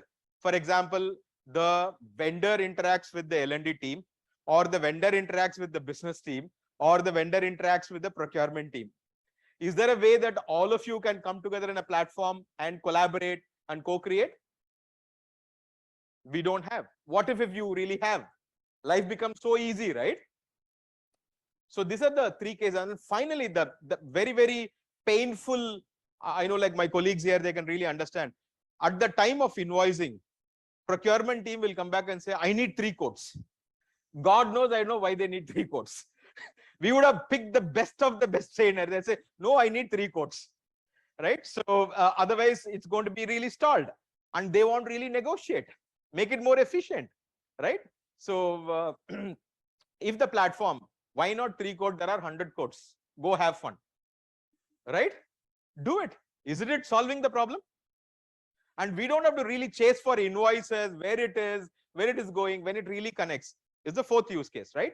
So what if your AI and ML solving all of these use cases? Will it be good? Interesting? Okay. So here is an organization. The second startup that I'm going to really talk about is a company called Audit Training. What they really do is they actually kind of create a marketplace between the supply and the demand. What is the supply? Supply is your trainers, right? They kind of make sure using the platform, they onboard, they identify all the trainers, they evaluate, they map, and make sure that they give you, here the list of trainers, national, international, here are their costs, here is your credit rating, here are the availability. And once they really on the demand side, if you just look at on the demand side, so we say like there is a design thinking program. Once you really kind of put on their platform, right, design thinking, it really kind of generates the curriculum and all of it, and it really matches between the supply and demand, and it throws here are the 5. Have an interaction and build the course curriculum and all of it. So that is all kind of built through their AI-based platform, right? And whatever use cases that I really said, this platform really, really simplifies. What this gives, by using this technology, it releases our bandwidth, right? Whatever our manual bandwidth that we are really doing, it releases so that we can really do much, much better job, right? So these are the 3 case studies I thought I will share for today in terms of digital transformation in HR. So with this, I think we spoke about this. With this, let me just close. Broad summary is, just because to do a digital transformation, right, don't go behind it. What applies for EY may not apply for Flipkart. What applies for Flipkart may not apply for Infosys, right? So it's not a control C, control V. Therefore, what is important? Purpose. Solve for the purpose first. Number 2, build that story based on data. What are you trying to really solve for, right? So, and then finally, we live in the age of intent. Unless until you personalize, it's not going to make any impact. You can do a lot of work, lot of effort. It's like running on a treadmill. You are on the same place. No impact. If you want to make an impact, it is personalization. And last, anything that you really, any intervention that we really do, it has to be outcome driven. Anything which is not measurable, it's a fun project. Okay. With this, I will close my talk. Thanks for giving me the opportunity. Thank you.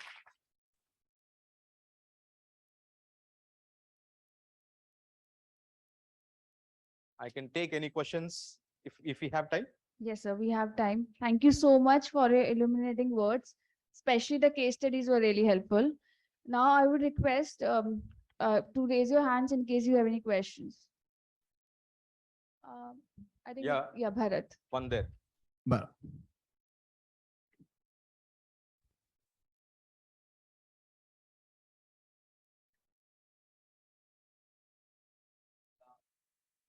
other likely topics. We were discussing a case yesterday wherein we had a similar concept as in using technology for the human resources. So that brings me to my question. How far technology and people are a good blend in managing, in using technology for people management? Because the case that we were attending or solving yesterday said that technology is a good blend, but human touch is equally important. So as far and far we are getting into AI and ML, how far is this justified that we are highly dependent on technology, yet we make sure that we have our control over it? Okay, so you see, just see the human evolution. When you look at the human evolution like 100 years before and now, so does the technology enabled you or taken you back? Enabled, right? So what I don't want all of you to really think is, are we losing control because technology is coming? Let's embrace technology if you have to really move forward. Okay, that's number one. Number two, already like there are a lot of use cases. For example, we have a continuous listening officer in the organization, which is bot driven, right? The bot interacts with the employees on a continuous basis, and it gives up those patterns back to us. And then the HR professionals that we really do draw those patterns, and then we draw engagements based on that, right? So it is that you'll have to be very smart with it. What we really call our parlance is human in the loop, right? So where the technology ends and human goes, and human ends and technology goes, you'll have to do. And finally, I just want to say, it's a repeat again, tech and touch are two sides of the same coin. Does it answer? Yes. so the next question, please. Yes. So thank you, sir. Thank you, sir, for taking out the time. And I must say, as like Bharat mentioned, the presentation was something that we are seeing for the first time using the case. The question I wanted to ask you is that, so in 2020, as the pandemic hit, overnight, a lot of things had to be changed, and we started working from home, and the organization had to bring in a lot of changes. So what I wanted to understand that from that event, as the HRFOs like learn, and they probably are a lot more ready for the future for any such event that might happen in the future. Yeah. I think 2 years back now, like we were trying to learn what is the how do we really operate as a cohort work from home. That was a new learning, right? So fundamentally, all of us, we believed only when people show up to the office, they really believe they work, right? So now the data very clearly proves that even when they really work from home, there is no productivity drop. At least I can talk from the IT sector. Okay, I'm just putting it in quotes there. So now it has even further matured. It has come to a hybrid model. So people are learning, they're becoming very effective. More than the tech or the any other aspect, it's all about the mindset. It's all about the culture. If you can just have the right mindset, build that right culture, I think your hybrid model would be a huge success. And don't shy away from learning. What probably works today, maybe like 23, like we have, the prediction is recession is going to really come, right? So you have to constantly unlearn and relearn. That's the only way to really move forward. Yeah. Thank you, sir. I can see Pallavi's hand up. Pallavi, would you like to ask a question? Good morning, sir. Morning. It's a privilege having you here, and hope you're enjoying your stay here with us. Yeah. So my question was regarding the Flipkart Big Billion Day sale. You as a team, what are the challenges that you have to face with your supply chain and the logistics resources, and how do you motivate them considering the sales are of that magnitude? So if you can give us some insight. Okay, so I don't come from the business, but I'll give an answer. Let me give an attempt to it. Okay.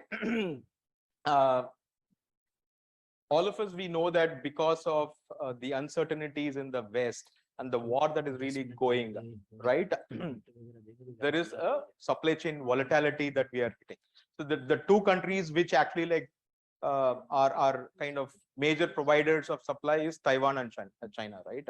So we have a little bit of a flux there. But as an organization, what is important is number one, this is what a resilient organization do. There are some research in Gartner, maybe you can just do that.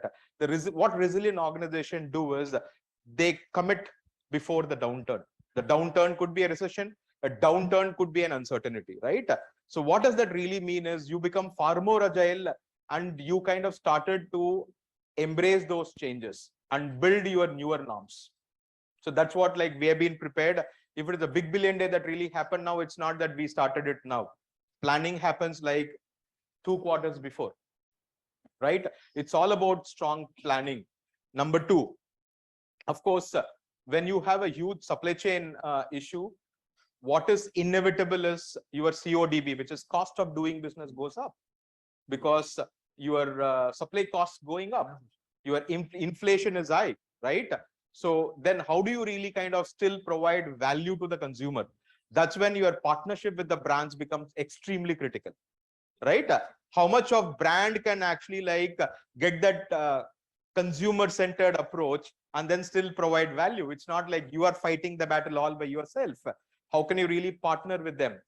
And then drawing a very meaningful value, at the same time making sure how much that you can really burn, right? It's a balance. If you do all of this properly, that's when like you go with all guns firing for your BBD. And in fact, the results that really came out, in fact, we were pleasantly surprised that we overshot all the numbers.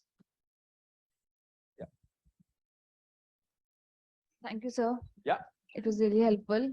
Manish, would you like to ask a question?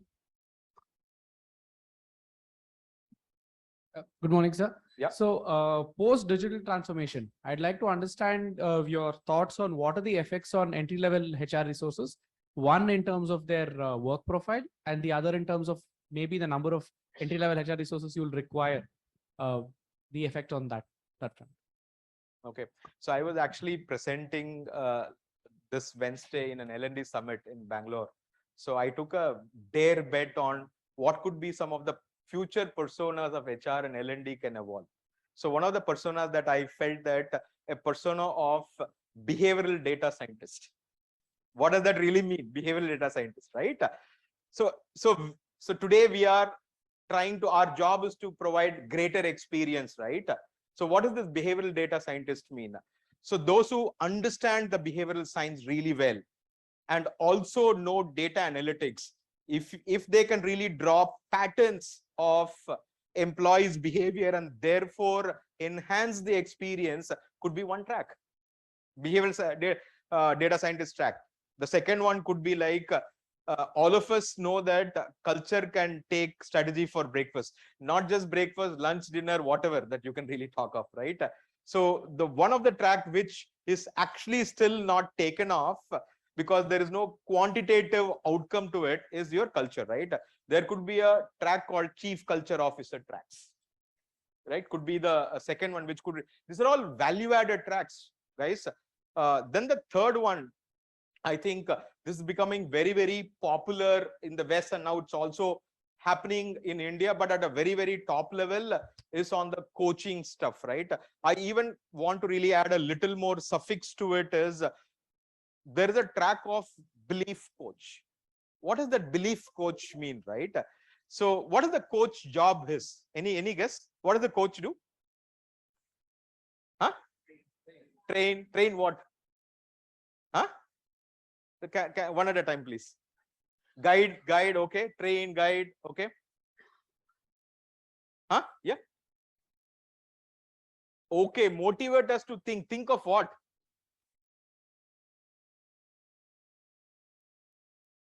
Okay, fantastic. Very, very close. sometimes we don't think because of our limiting belief, right? Because we are so trained, and sometimes we are reprimanded not to do that. A simple analogy is, have you seen like the elephant with a rope, right? Small thin rope. Do you think elephant cannot just get away with that rope? Because it has been trained from the from its young age that it's been tied with that iron rings, that one, you can't get away. Second, if you do, that guy whips. If you do, I will whip you. So as the elephant grows, you don't need that big iron chains. It's just enough with a thin rope. Elephant knows that it cannot go. What does that mean? Belief system, right? I've been trained that I can't do this. So coach's main job is, can you really work on those limiting beliefs? If you work on it, people can do wonders, right?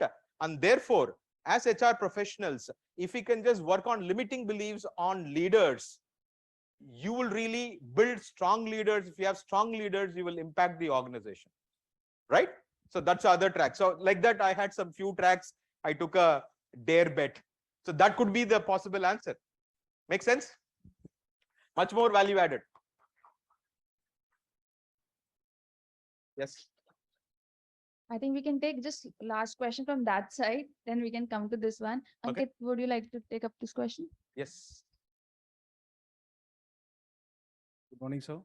And thank you for this such a lovely interactive session. Yeah. So my question is more towards business perspective. Mhm. So if we see e-commerce, we see the market is full of battles. A fierce battle is going on in e-commerce, and it's not that much profitable business if we see that. So my question is that if I look at the balance sheet of all the e-commerce industries, and particularly Flipkart, we are not making that much profits. So what motivates Flipkart to go ahead with in such a business scenario, and what are your short terms and long terms goals for improvements in the balance sheet? I think I should call my CEO to answer this. Brilliant question, but let me make an attempt, okay? So yes, why it is not just in India. You tell me, like outside of US, Amazon is slightly profitable, but they're profitable by having their cloud solutions there. You just isolate the cloud solutions out, then I don't know whether the balance sheet is profitable, okay? They have some profit pool businesses there. Okay, coming back to your question, is e-commerce really profitable? Maybe not. Why? Because consumers want more discounts, right? So it's a habit. So what are we trying to really do? We are trying to build habits. So once the habit is, for example, in pandemic, like people never shop grocery on platform. Now the pandemic said even a milk packet, like, okay, let me just go on a platform and then really pay. So once you are, let me cautiously use this word. Once you are addicted to the platform, it's difficult for people to get out of it. So it's a stage wise. So we are building consumer behavior here. It's a classical example of consumer behavior. You are shifting them, hand holding them here. That's a phase one. The phase two is on your EBITDA that you are trying to really crack. If it's going to be a sustainable business, I completely agree with you. It has to be profitable. That's what, including Flipkart, we have our plans, and you will see it very, very shortly before we list IPO. Thank you, sir. Thank you, sir. Debashish, maybe you can take it up. About two factors like knowledge and attitude. Mhm. So knowledge being a quantifiable, we can easily assess up, AIML can easily assess up from the CV. But what about attitude? How does AIML do it for in the initial screening process? Okay, so what is an AI and ML? What is ML definition basically? What does machine learning does? So actually enable you to learn certain things. It's continuous learning, right? Yeah. I learn, let's say I have 10 transactions. I have a residual knowledge basis that, and then from 10th to 100th, I again learn. There's a different set of data. I add to this. So it's a machine learning. I keep learning and learning. I make a better solution, right? So what we pivoted these days now with your technology patterns. Let me give a banking solution example, right? In the banking industry, right? The times when they kind of wanted this ML into their banking solution. For example, somebody gets into a loan, right? So how does that ML enables? Here are some of the biases I will tell you. These are ML biases. Um, I'm sure the panel would speak more of that. The ML biases, the knowledge doesn't come from there. It comes from the past transaction. Right? So what does a person in the bank either gives loan or not gives loan basis on 2-3 things. One, the wallet size the person carries. Correct? The affordability factor. Second, there is also age. Let's say I am at 58 years at the stroke of retirement. Will the bank give me a loan? No. Why? Yeah, what if this guy retires, whether he will pay? I don't want to get into a non-performing asset, NPS, right? And the third is also the gender. Unfortunately, in India, there is a male versus female goes, there is a biases there. So now, if I want to really train my machine, so I know all of these cases and the machine learns. And the machine have to execute. Let's say like there is somebody at a 57 years comes in. Do you think this ML will give loan? But over a period of time, those are the correction, those biases that human will really solve. By solving that, what we are making is this ML more efficient and getting away from your biases. So similarly, like in the tech space, there is no such biases. When you get into anything which is behavioral, will be biases. It has to keep learning, and then we'll have to really do. That's one side. And mission alone is not going to really solve. That's why like professionals like us are there. So when we really interview, we try to pick those small little signals, and then we try to kind of work with those patterns, and then we make calls. So your conclusion is there is a human touch to it while Absolutely. screening. Absolutely. Okay. So I was really interested that in case of CVs, we really all are heroes. But how does ML actually extract out the Shahenshah out of it? So if it's human touch, actually is the answer. It cannot be only from the screening you can really do. That's when like there are some simulation based exercises that we really do basis ML. It will give little more data and inferences, and then we take it forward. Thank you, sir. Okay.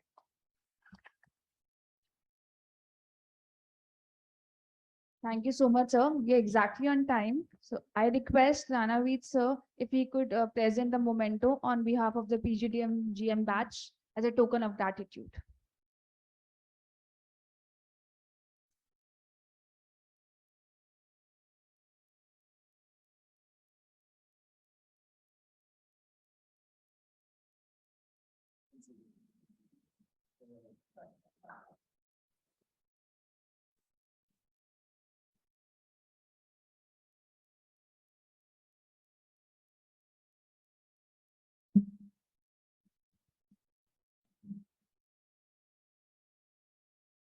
Let's move for a short tea break for 15 minutes. It's there outside towards the corridor area.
time after time. I've done my sentence, but committed no crime. And bad mistakes, I've made a few. I've had my share of sadness in my bed, but I've got blue. We are the champions, my friend, and we'll give our fight to the end. We are the champions. We are the champions. No time for losers. We are the champions of the world.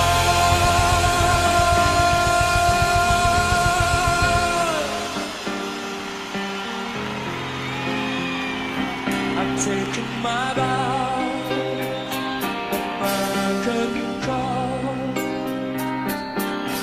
brought me fame and fortune and everything goes. Well then, I thank you all, but it's been no better roses, no pleasure cruising.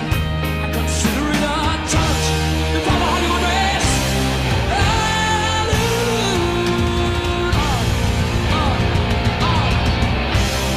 We are the champions, my friend, and we'll keep on fighting to the end. Oh, we are the champions. We are the champions. No time for losers. We are the champions. We are the champions, my friend. And we'll keep on fighting to the end. Oh, we are the champions. We are the champions. No time for losers. We are the champions of the world.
Learning at XLRI is different from the way learning happens elsewhere. One reason is because of the use of cases. We use cases to relate academic concepts with industry application. At XLRI, we focus on a management education framework that is integrative and offers students an opportunity to develop and pursue new ideas at the same time. We constantly evolve our curriculum in line with changing economic and social landscapes. Besides the flagship programs, XLRI has added many new executive and certificate programs over the years to meet the growing demand of various industry sectors. Our virtual interactive learning program and entrepreneurship programs are our two key offerings. Two dimensions that I would talk about: sustainability of our leadership, our journey in our leadership, sustainability of our careers is dependent on ethics and how we live a high ethics, high integrity life. Back in the days, before any of the other institutes started doing it, we had business ethics as a compulsory course. For me, that consonance of my own ethical framework with the institute and now my own ethical framework with my company, that served me immensely. So today when I stand and talk about ethics, it comes from this core of me. And Excel helped frame this and helped give it shape even before I knew what this was all about. And now it's who I am. It's the core of who I am. Gave me confidence, Excel gave me purpose, and Excel gave me a lot of confidence to try different things. That's a huge set of experiences I had. And that stood me in good stead because I went to become a management trainee in Hindustan Lever, where I could never have been without the Excel ticket, and without having excelled in Excel, I wouldn't have made it to HUL. And I've been with Unilever. We will be starting, so please settle down fast. So clearly, the move from Excel to HUL was great for me.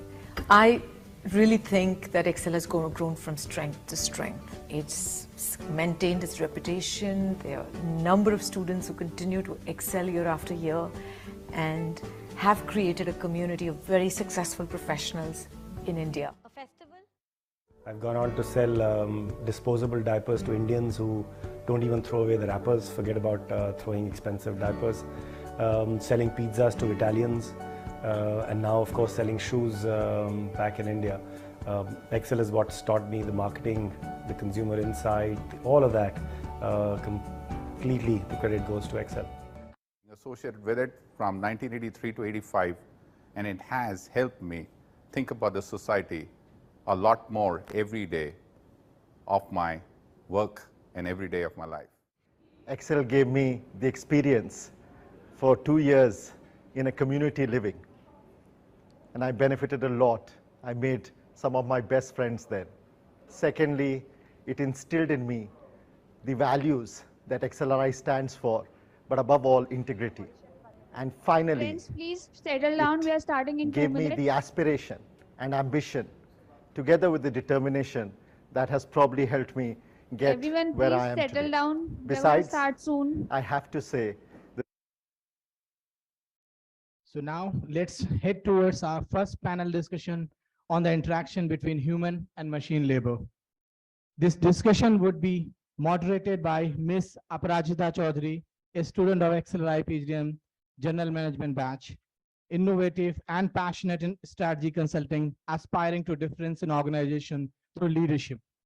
She has worked across renowned organizations such as TCS, SCL, IND, EY. She is a founder of Communication Club, Eurasia and XLRI, Jamshedpur.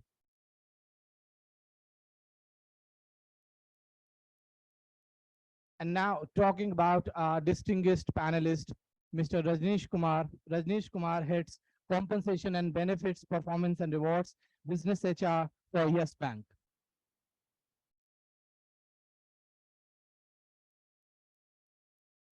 He is based out of Mumbai. He is a postgraduate in Human Resource Management and certified financial planner. He has over 22 years of experience across HR verticals and organization in a variety of industry segments. Prior to Yes Bank, he worked with Infosys Limited, heading HR for product and new growth business. Erstwhile, he was also worked with Bharti Airtel, Reliance Group, and other renowned brands. At an early age, he ventured into an entrepreneurship role and co-founded Idea 7 Business Solution in automobile domain. He's a Formula One enthusiast, and in his leisure time, he enjoys exploring new places and spends time with his family. I invite Sonu sir to present bouquet to Rajneesh.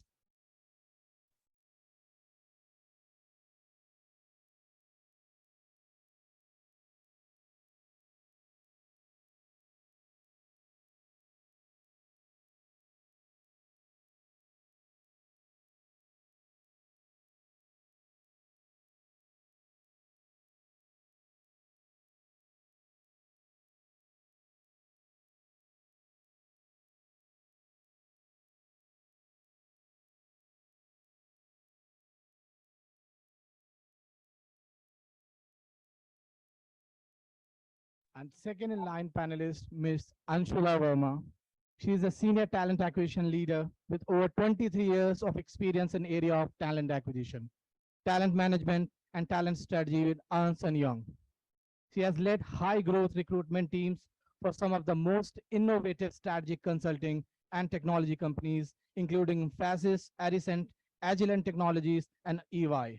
Creative and data-driven, she focuses on attracting high-performing talent while improving brand recognition, cultivating a stellar candidate experience, and ensuring equality in hiring. Anshula specializes in talent acquisition, transformation, creating high growth strategy and implementing systems and processes that increases efficiency as well as experience for candidates and hiring managers.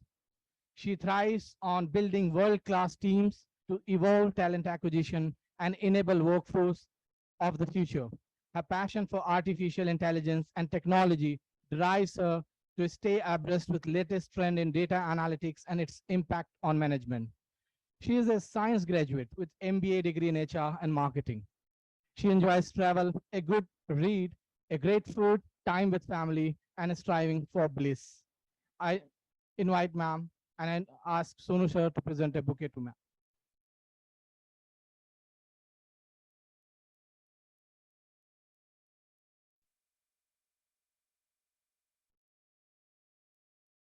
Next, we have another eminent panelist, Mr. Chandra Mohan.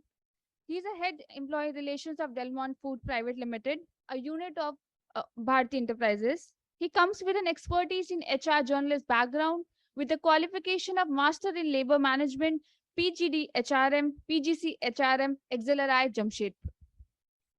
He comes recognized as Best HR Leader in 2022 by FICCI and IM and received from Honorable Governor of Tamil Nadu, Mr. R.N. Ravi.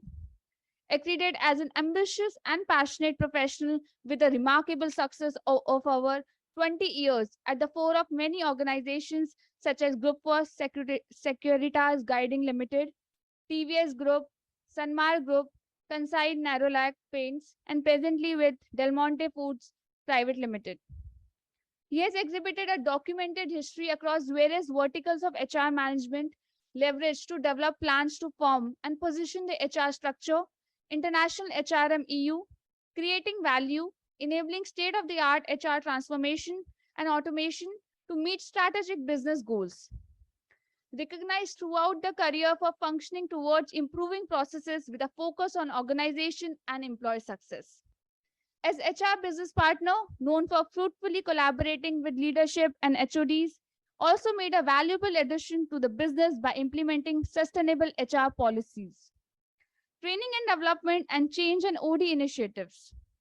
Hold distinction in improvising business returns by innovating human capital with the human intellectual resources needed to negotiate ambiguity and paradox. Have attained skills in developing and retaining the best talent to capacitate businesses for sustainable growth and profitability. Over the years, equipped with advanced HR acumen and core strengths in HR lifecycle management, hire to retire, entailing manpower planning, budgeting, recruitment, induction, onboarding, trainings, performance appraisals, compensation and benefits, trade unions, HR handling, wage settlement, employee engagement, retention, payroll audits, exit to full and final settlements, and enhanced HR operations effectiveness by regular HR analytics. Welcome, sir.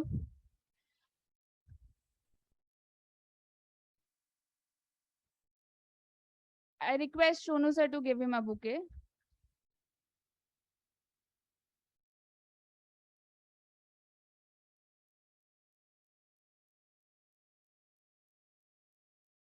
Now I would request Ms. Aprajita to take over for the panel discussion.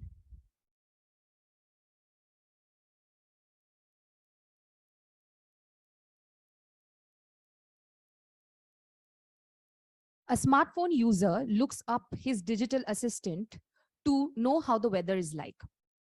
The digital thermostat in your room asks your intelligent speaker to play the Summer of '69. While a few gesture movement over your device and you're able to unlock the treasure trove of pictures from the last vacation that you visited probably 5 years ago. So basically, the journey from the automatic boats that were used by the Germans during the World War I to the AI-based digital accelerators that are being increasingly used in the organizations today to enhance the employee experiences, we find big words like artificial intelligence, metaverse, blockchain technology, and Internet of Things becoming few of the most integral and important part of both individual as well as organizational objectives. But wait, there's a catch. As Charles Babbage says, what if you put the wrong numbers into your machine? Will it ever give you the right answer? Well, I feel the same. AI-based tools and bots are increasingly said to be replacing the workforce management in organizations. But the question here is, will machines really be able to take the place of humans? Or is the amalgamation of human talent and machine intelligence is required hugely for an organization to obtain its optimal benefits? A very hearty morning to one and all present over here today, and a big welcome from the entire XLRI fraternity to the lovely panelists we have here today who has taken out their time to fly down to XLRI and be a part of the panel discussion to make it all the more phenomenal. Well, coming back to the train of thoughts that I was just iterating upon, I honestly feel that if you take an example of an autonomous car which has got a third level technology, there the machine operates the car. But as the emergency condition comes, it hands over the battalion to that of the driver. So basically, it is the interjection of man and machine creating a wonderful landscape. What is important for creating an open, connected environment or a workforce? Well, I don't think only deployment of technological solutions is the only process. I equally believe that we have to create an open, connected environment where people would be motivated to create, innovate, collaborate in the virtual conditions as well. And there comes the role of HR in transformation. So basically, in this environment of disruptive technology, uncertainty, heightened experiences, and improving employee expectations, it is very important for the HR transformation processes to bring about an integrated workforce mobility. And I think that sets rolling the topic of our panel discussion today, and that is the interaction between machine and human labor. Now, without taking much of your time, I would like to open the discussion to our panelists today. We would start with ma'am first. Please, if you could give us an insight on the topic of the panel discussion. Morning, everyone. First of all, thank you very much for having me here. It was a very seamless journey to be here. Very, very interactive and meaningful discussions since yesterday. A good tour of the campus yesterday evening. A lot of clicks we took, taking back fond memories. I was actually thinking about this whole interactive thing. Now, on one hand, we can't imagine our life without mobile phones, right? As Vardha said, they are the kavach and kundal, so you have a mobile phone and a headphone, a kavach and a kundal. You can't go without that, and technology. I have a personal bias for technology because if you understand that, it makes your life that much more easier. So I'm not going to criticize that, but at the same time, I think where probably we can go wrong with technologies when we let the technology become our masters and not use that to our advantage. As long as I think we're using the technology to doing our own analysis and then basing our decisions, future decisions, or deriving a value from the past decisions, to make some very informed decisions in today, here and now. I think to that extent, technology is fantastic. But the moment we have over reliance on technology, like today, there are so many tools, available. One of the things I was very tempted to say when Vardha was presenting was a predictive analysis tool, so you have a lot of, so when we hire, for example, we use this predictive analysis tool where we do a little bit of psychometric test. I hope all the HR people in this room would agree. The Western countries have already called it a passé. The psychometric tools, the psychometric testing is a passé, and that's only because, not because there's anything wrong with the tool. The tools are all fine. You have good questions. You have a mix of questions, and you have people coming out of when they truly are able to answer those questions to the best of their ability. You do actually get very accurate results. There are two flaws in such type of tools. One is when you are actually sitting and taking a test on such a tool, there could be a recency effect. That day something went wrong with you, and there are some certain set of emotions which otherwise would not have occurred to you when you were answering, because they're all behavioral questions, right? So that recency effect that would have happened that particular day can impact the answers that you would give, and that may probably alter your sort of report there. And the second is, when I am assessing it, let's say as a talent acquisition person or a recruiter, when I'm assessing those, I'm not a psychologist. So I don't know what I'm looking at. I'm only looking at the red, amber, green, sort of reports that you get of the psychometrics. And I may go wrong with that because I'm not a trained clinical psychologist to do that. And that is precisely just one example of using technology blindly. So my take overall, if I have to summarize on how I feel about the whole amalgamation, is that there's a very fine balance, between the two, and I think as long as we are managing the fine balance, as in the Chinese proverb, we say this, yin yang, you have to have that balance. As long as we are able to strike that balance, we can actually do wonders with the technology and the tools that we have. There's amazing stuff happening out there. And there is immense amount of information which is any which way is overflowing to all you guys, all the Googles and all the tools and all the data that is available, whether you like it or you don't like it, is just coming your way every day. What you do with it is something where the humans come in, and that will always be a dominant factor, and rightfully so. So that's 2 cents from me. Thank you so much, ma'am. I think I've worked upon predictive analysis before and kind of can correlate on the lines that you said and how important it is becoming today. As a part of HR, as a part of the organization as well, I think employee sensitivity is very important for everyone. So after this, we would pass over the mic to Rajni sir to take over from here. Hey, good morning, everyone. I have a special connection with you guys and your city. So with some I have shared, and it was wonderful listening to Mr. Sinha. I was checking with Shawnee, he's retired. He's a retired CEO, and imagine he's so much in touch with today at this age with industry and what's happening in the market. Of course, he has, at least I picked up, he has a son who's a consultant and a daughter who is working in an area that probably gives him all the messages, but kudos to him that he keeps. And I was also hearing that he spends half a day here working for the cause of you guys, connecting with alumni and solving some problems. So thank you for having us. It's a wonderful topic, and I can go on for a whole day speaking about this. Since childhood, I have been very fond of technology, gadgets, and that's why you heard that I'm an F1 enthusiast. Loved cars, love gadgets, and build an automobile consulting firm from scratch, which I'm very proud of. And takes me back to history. Every time new technology,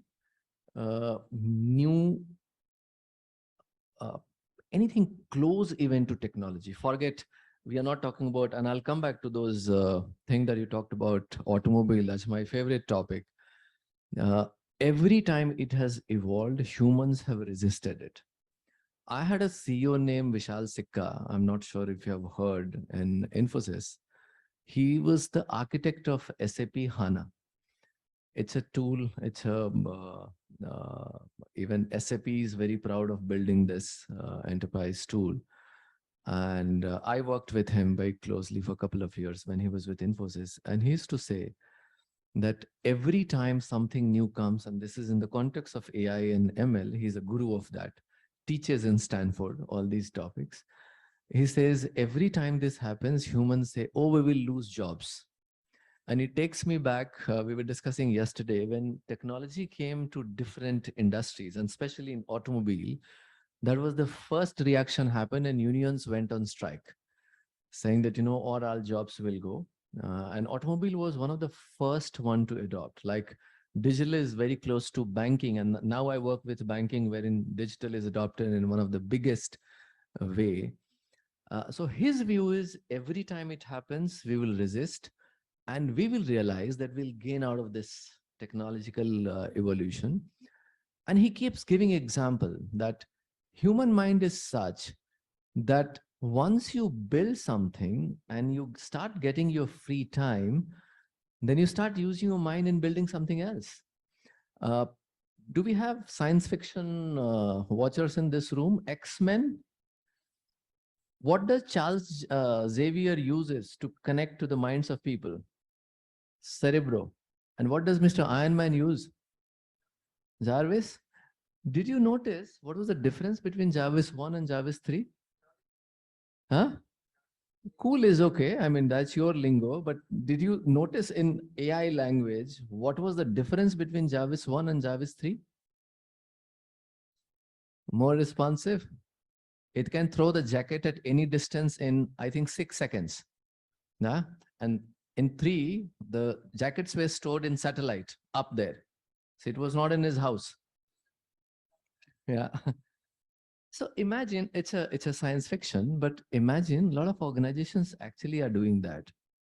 So my view, and I'm sure I'm not an expert in this, what I'll give you is a very practitioner view of this area, is there is a lot of way that we cultivate our mind to do many other things and make much more impactful things once some of these things, and I call it very mundane things.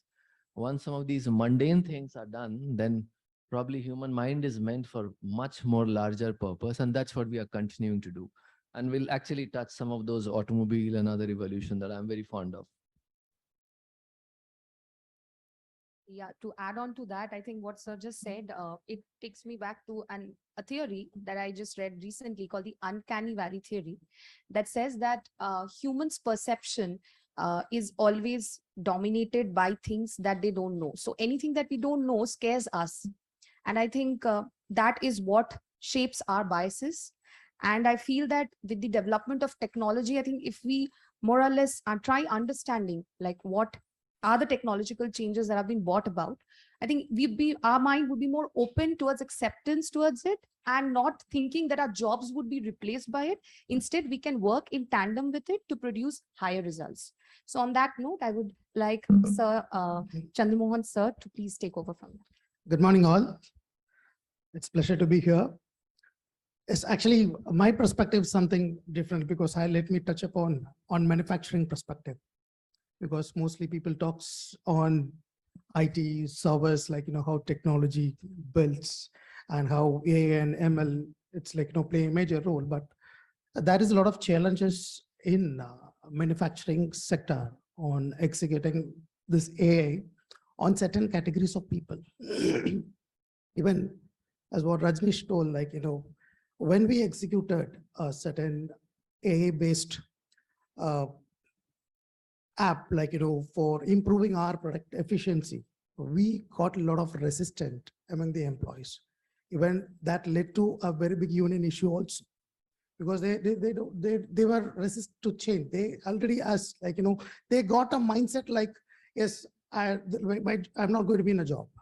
It's going to be like, it's very soon the company is going to take out all the people. But always, even though any machine learning or artificial intelligence plays a major role, the human touch always connect people, because as Indians, culturally, we are emotionally connected. Yes, AI or ML, let it plays a major role, but at the same time, the human touch is also very important in any organization which takes you to the next level.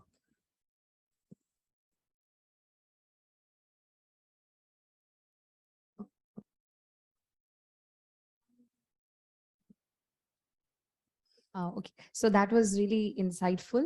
After this, we would like to go into the second segment of our panel discussion, and that would be a couple of questions on the lines of the topic that we have decided for us today. Well, I would like to start with Anshula ma'am, and then we can roll the discussion over to the panel.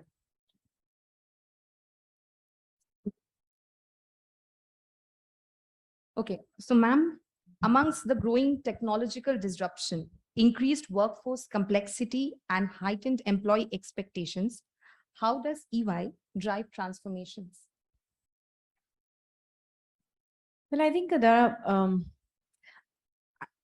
I don't want to start by saying it is a problem of consulting, but it is a limitation of consulting world. So, and I've been with EY, and by virtue of that in the consulting world for the last 12, 13 years, almost 13 years now. And I've seen the evolution of consulting as an industry. So two things about consulting in very brief, and I'm sure most of you are aware of what consulting animal is.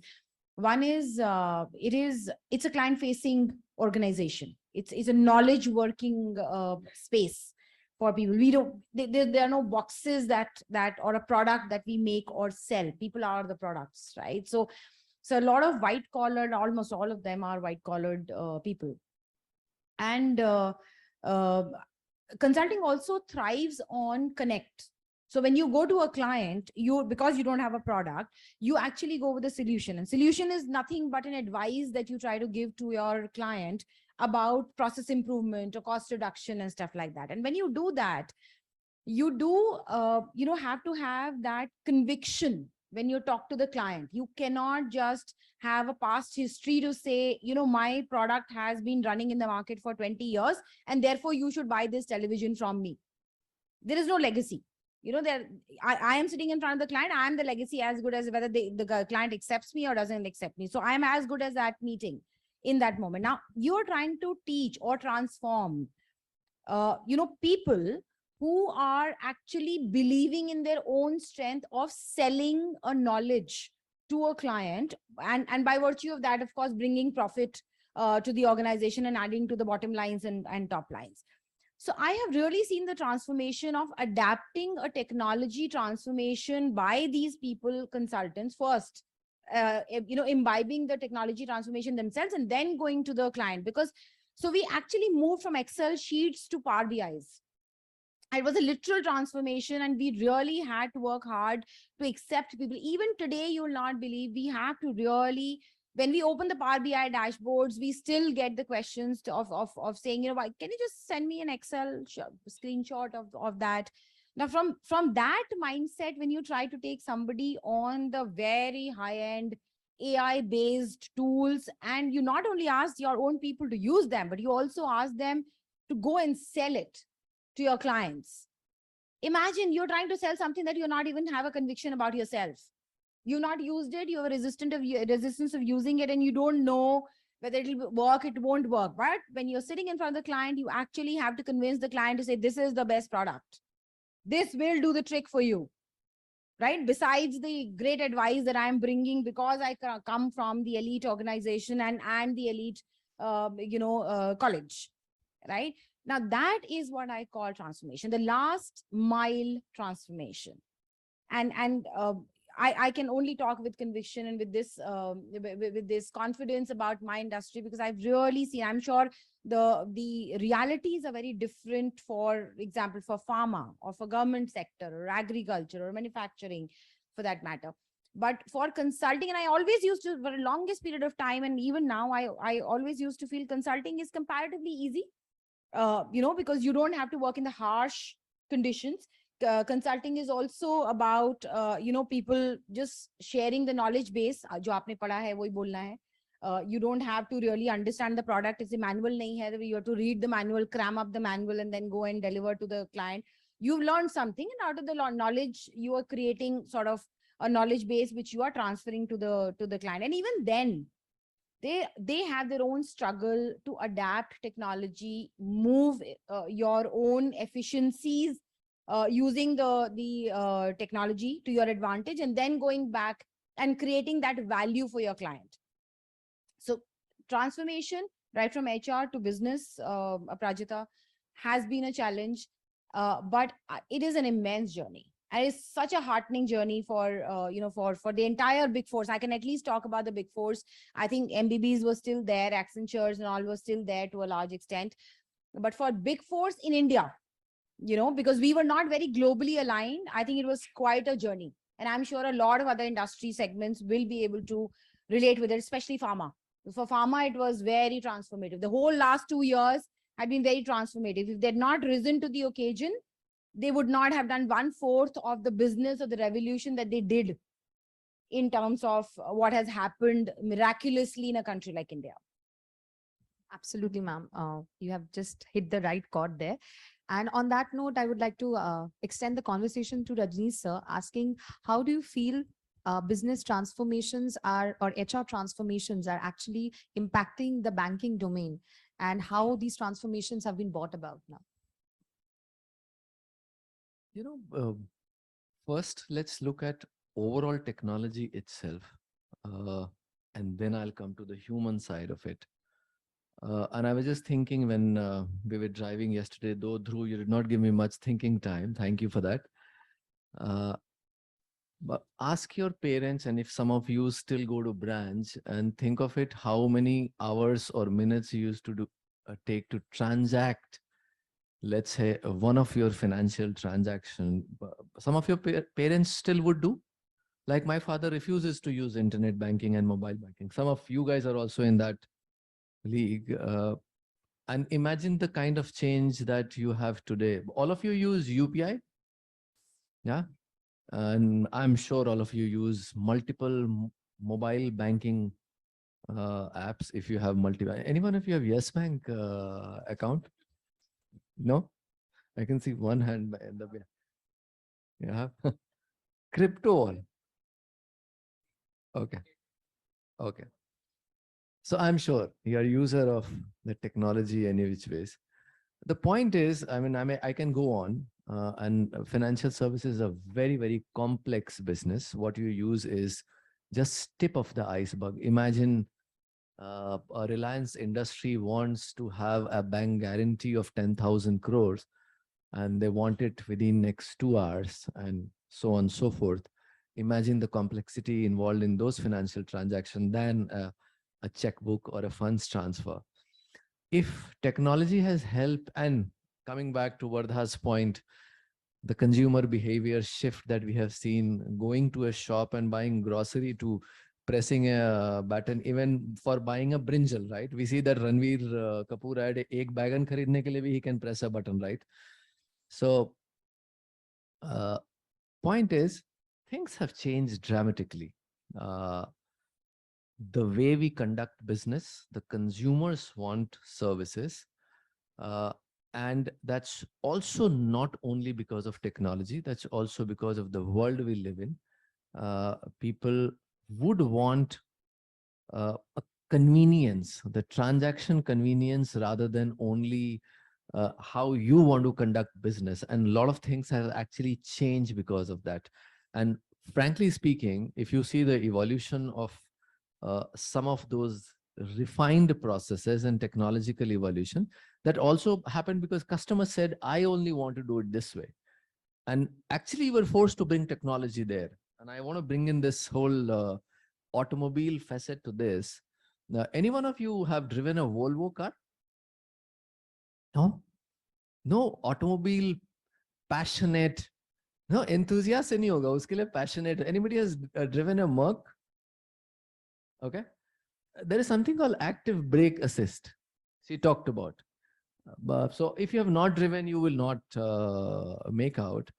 This technology came many years back, and there is one company who mastered it. You know who is it? Volvo, mostly known for trucks, but they also make cars and SUVs. And that's the reason I hate that brand, but you can't do much. They are the pioneer in this technology, and they have perfected this art. If you look at their design system, it never fails. It will precisely, don't break that car. I mean, you can just keep on driving and just face the truck at 80 kilometers. You'll realize what happens. Actually, the salesmen have the courage to tell you this in their showroom, that boss, you drive and go and hit the wall and see how does it behave. I drive personally a Merc, not so perfected model, but much closer. Now imagine, now this was not forced by customer, but this was forced by consumer behavior. because most of the accident happened because of that, especially in Europe, because you are driving in an auto cruise. I hope you know there most of the drive at highway happens on auto cruise, and that's where the accidents happen. Now, coming back, banking transformed everything. And I go back to in time in COVID and can confirm to you guys that every transactions which were supposedly the most secure transaction in banking happened from home. While we were essential services and we were frontline worker in banking, but we didn't want to take chances. So we definitely had to make sure that our people are also adopting the work from home and hybrid model. So that means the risk of the regulation increased very significantly in our workplace and in our industry.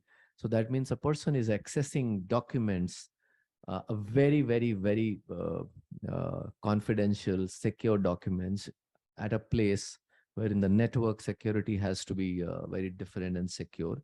And look at the work pattern. All that got changed.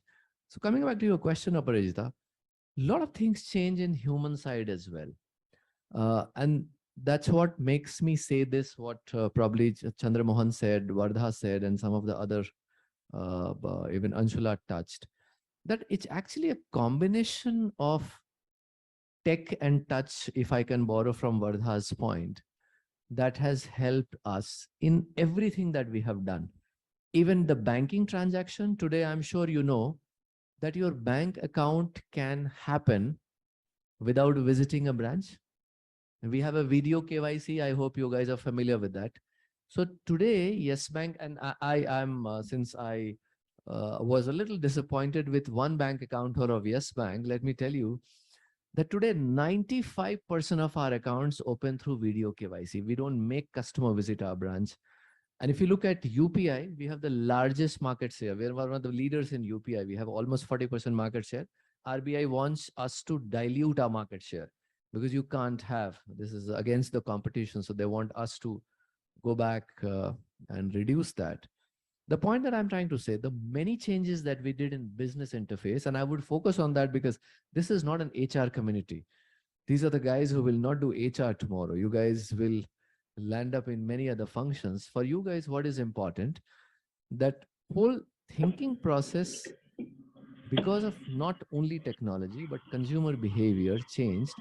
And then we as an HR fraternity change our paradigm, our thinking to manage those situations. So for example, hybrid model that everybody talked about, banking, everybody was supposed to come, you know, and let me give an example. We were actually reeling under pressure at one point of time. And since comp and benefit is sitting on my head, and we had these 1,500 branches that had to be run, 1,500 branches we have, and we have to staff it. At one point of time, our death ratio started going phenomenally high. And this remains in this room. This is not a public domain. In one quarter, I lost so many lives for our employees that we had to put ourselves in a war room and said, how do we manage our branches? And that death toll not only causes panic and trust, it also leads to a lot of cost, you know, because you got to pay claims and everything gets impacted as well. And it's just a one quarter data that made us change our strategy and say even branches, we will have utmost negligent customers visitors because we already have a very, very good digital network and digital presence. So what we ensured is not only our customers also started using more digital, and you make sure that they don't visit branches because that leads to a risk for both customers as well as because we are tracking our employees' death, but we are not tracking our customers' death and customers' family and those consequences. So what we changed was that paradigm, that how do, while we are already very advanced in digital uptick of our transaction and capability, what we made us rethink is how can we make even those transactions happen right at home? So what we thought, there was a concierge service, or what you call it as a more evolved services as relationship manager, you just give us a call and we'll make it happen. So a customer who even wanted to get a Forex transaction or a remittances to his son, daughter, etc., we said, we will do it. We will have whatever adequate capabilities that we need. And of course, we work phenomenally. I mean, I remember 2020, we spent 3.5 times more in technology capability on not only on the business front, but also on the HR front, because most of the touch points became automated. People were to be hand-holded on some of those processes. And I think that was a mind-boggling stuff, because you did not think from HR perspective saying, I'll digitize this. You started sitting, and that's the principle we brought, which I learned from Infosys, the whole design thinking approach, that you actually start working with business, that if this consumer experience is changing, then what is it doing to my employees in terms of servicing that? And how do I need to change myself and my processes and my systems and my touch points?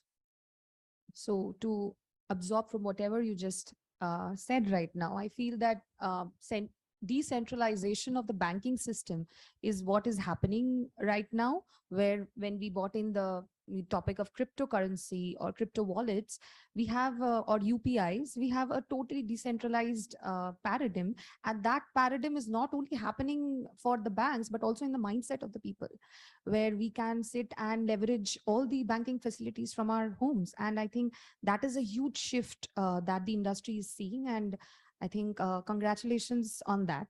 I mean, so let's now moving on to our next panelist. I would like to curb the discussion from a little bit of technology towards HR practices.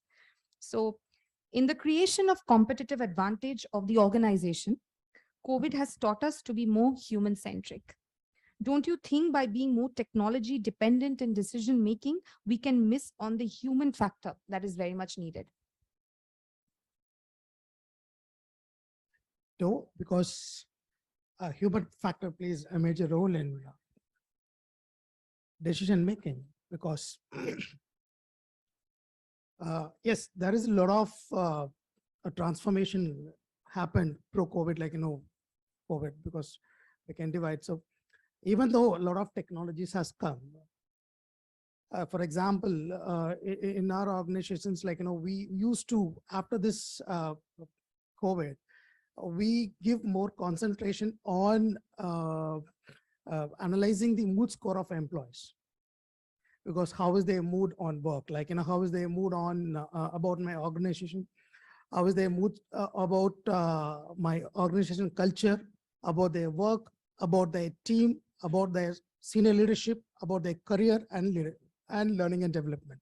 So this mood score, like, it starts from a person joining an organization. Like, once he joins, like, within a month, there, like, yes, we have a technology which, like, an Amber which speak to a person about his induction and orientation, how was his process, because we want to keep people always on a positive mode. So in that sense, yes, this technology gives me data which help me to take an impactful decision, which is taken by human. Ultimately, because to me, the technology gives me a data and an accurate data which help me to take impactful decisions.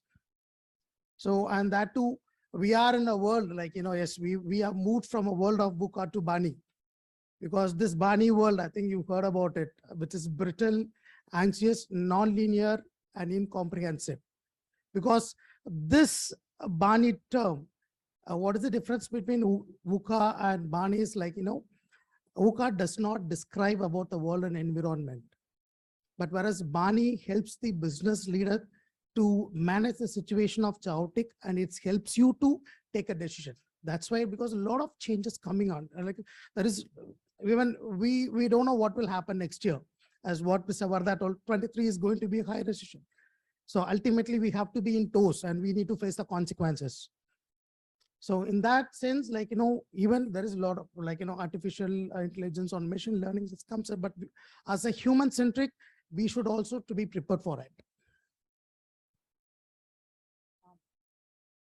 Yeah, absolutely right. And I think as iterated on the fact that, this emotional sensitivity index that we talk about, that AI is also implementing these days. And we see that, the workforce emotions, while they are at the workplace, are really taken, into consideration for any organization. So I think that is one huge change management that I'm really seeing, or the HR transformation that I'm really seeing in the industry today. So on that note, I would like to ask the panel a question, a very generic question, that, amongst these technological disruptions, or these kind of, different kind of transformations that we are seeing, where does the HRs actually draw the line in the dynamicity of the processes that they are bringing in? So where do you?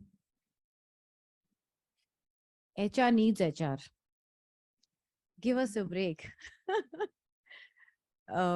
We were talking about that yesterday on over dinner also. I had this very favorite example because I felt that personally myself in the last 2 years. So HR is like the eldest son or a daughter in the family. You're not a parent, so you don't have all the authorities of a parent, and you're not also the youngest child who can be pampered and who can throw tantrums, and so you are, so for parents you are a pseudo parent, so you say take care of your bhai behan, and for the younger one you say, why are you sitting on my head? Who are you? You're not my mom, dad. What is your problem? So poor HR in between, in all the pandemic, we didn't have a pandemic at all. We didn't have any ailments at home. We had nothing. We were there for the employees. We were supposed to be there for the employees, forgetting that we also need some tools, some empathy, some conversations, some pat on the back, acknowledgement that we also to do that. And whatever you did, I mean, obviously, a lot, all the HRs, I can vouch for it because I was connected. I was talking to a lot of my network and friends and family who are in the HR domain and working for various organizations and industries. I think they were doing their best. Like a lot of these people in the healthcare sector were trying to do their best, but that doesn't mean they were not suffering. They were suffering, right? They also had their own share of issues. So as much as I think we were expected to do things, I think there were much more that was being done, which probably in some cases acknowledged, some cases were not acknowledged. We were managing the anxieties of employees. We were managing the empathy quotient for the organizations while the business was managing the P&L for the organization, because that also eventually feeds into the happiness quotient of people ultimately, right? If the organization is not growing, whatever we do and whatever conversation or a pep talk that we do, or we do a psychological help and all of that for the employees, doesn't make sense because they're not making money. Their kitchen fire is not burning, right? So I think we did have, for the first time, I realized we had a much bigger role than we realized, and then much bigger role than the organization realized that the HR had. So right from having unique practices that came into play, which was having a psychologist for the mental well-being on the house for our employees, to HR being, and it was a virtual world. So don't forget that we can't do floor walks. You can't just go and, pat on somebody's back to say, kya chal raha hai bhai? You can't do that because you have to figure out, people are sitting at home, what are they doing? You have no idea. Moonlighting to not working to finding jobs to giving online interviews and carrying 3 offers in hand in a matter of four days. They are doing all of that. And you have to manage the attrition, you have to manage the motivation level, and you also have to have the productivity from them, right? So I think all of that was happening, and it was very interesting times. I think all our learnings in the last 2 years were fast tracked by 5 years. What we have done and what we have achieved and what we have learned in the last, or experienced in the last 2 years, we probably would have in a normal course taken 5 years to do that. So very interesting times for HR. I thoroughly loved what we achieved together, barring of course the sad part where the entire world was suffering and we were holding each other's hand, and somehow, and I'm glad that we are back in the physical world. I'm really glad, although we are struggling as HR to bring people back to the offices. That's another challenge. पहले उनको घर से काम कैसे कराना है वो सिखाना है, अभी उनको वापस कैसे लाना है वो भी सिखाना है. So okay, I'm the eldest child, I'll accept it. So that's where we are, but interesting times, and all you guys, more power to you. You're walking into a world which is or a working world which is very, very different than if you have working parents and like me in corporate. Any advice that they would have given you, challenge that, because everything is going to be challenged when you're back in the workplace. It is not the same that it used to be 5 years ago, plain and simple. Absolutely. There's this different level of fun to be a rebel, isn't it? So moving forward to Rajneesh sir, considering a huge cost incurred in the implementation of AI in any functionality of the organization, how can they be justified with the human resource cost? So there are very clear data around this, and these are basis used cases, because to my mind, this is evolving and the journey has just begun. I was reading 2-3 studies. So I'm not an HR guy. I am part of you kind of people. I'm by mistake landed into HR, being an entrepreneur. Yeah. And I still think, why did I do that?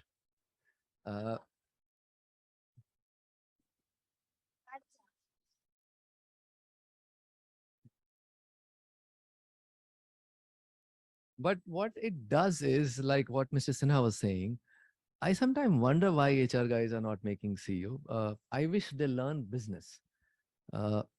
Because if it's a combination of business understanding and people's psyche and understanding, that's probably one of the most beautiful combination. And one of my boss actually was an HR guy, Mr. Manoj Kohli, who was the CEO of Airtel. He was an HR guy, by the way, made it to the CEO. I think Mr. Sinha missed reading non-accelerers list there. So one funny thing I remember, coming back to your point, Prajita, people are very innovative. People use AI and ML in everything. So we went in this whole 100% work from home model. And one thing that as an HR, Anshula, we didn't expect was sexual harassment, right? People innovated. Even on WebEx, they created sexual harassment cases. Now, how did they? I really don't know. I really need to learn the best practices. Maybe they use some AI and ML.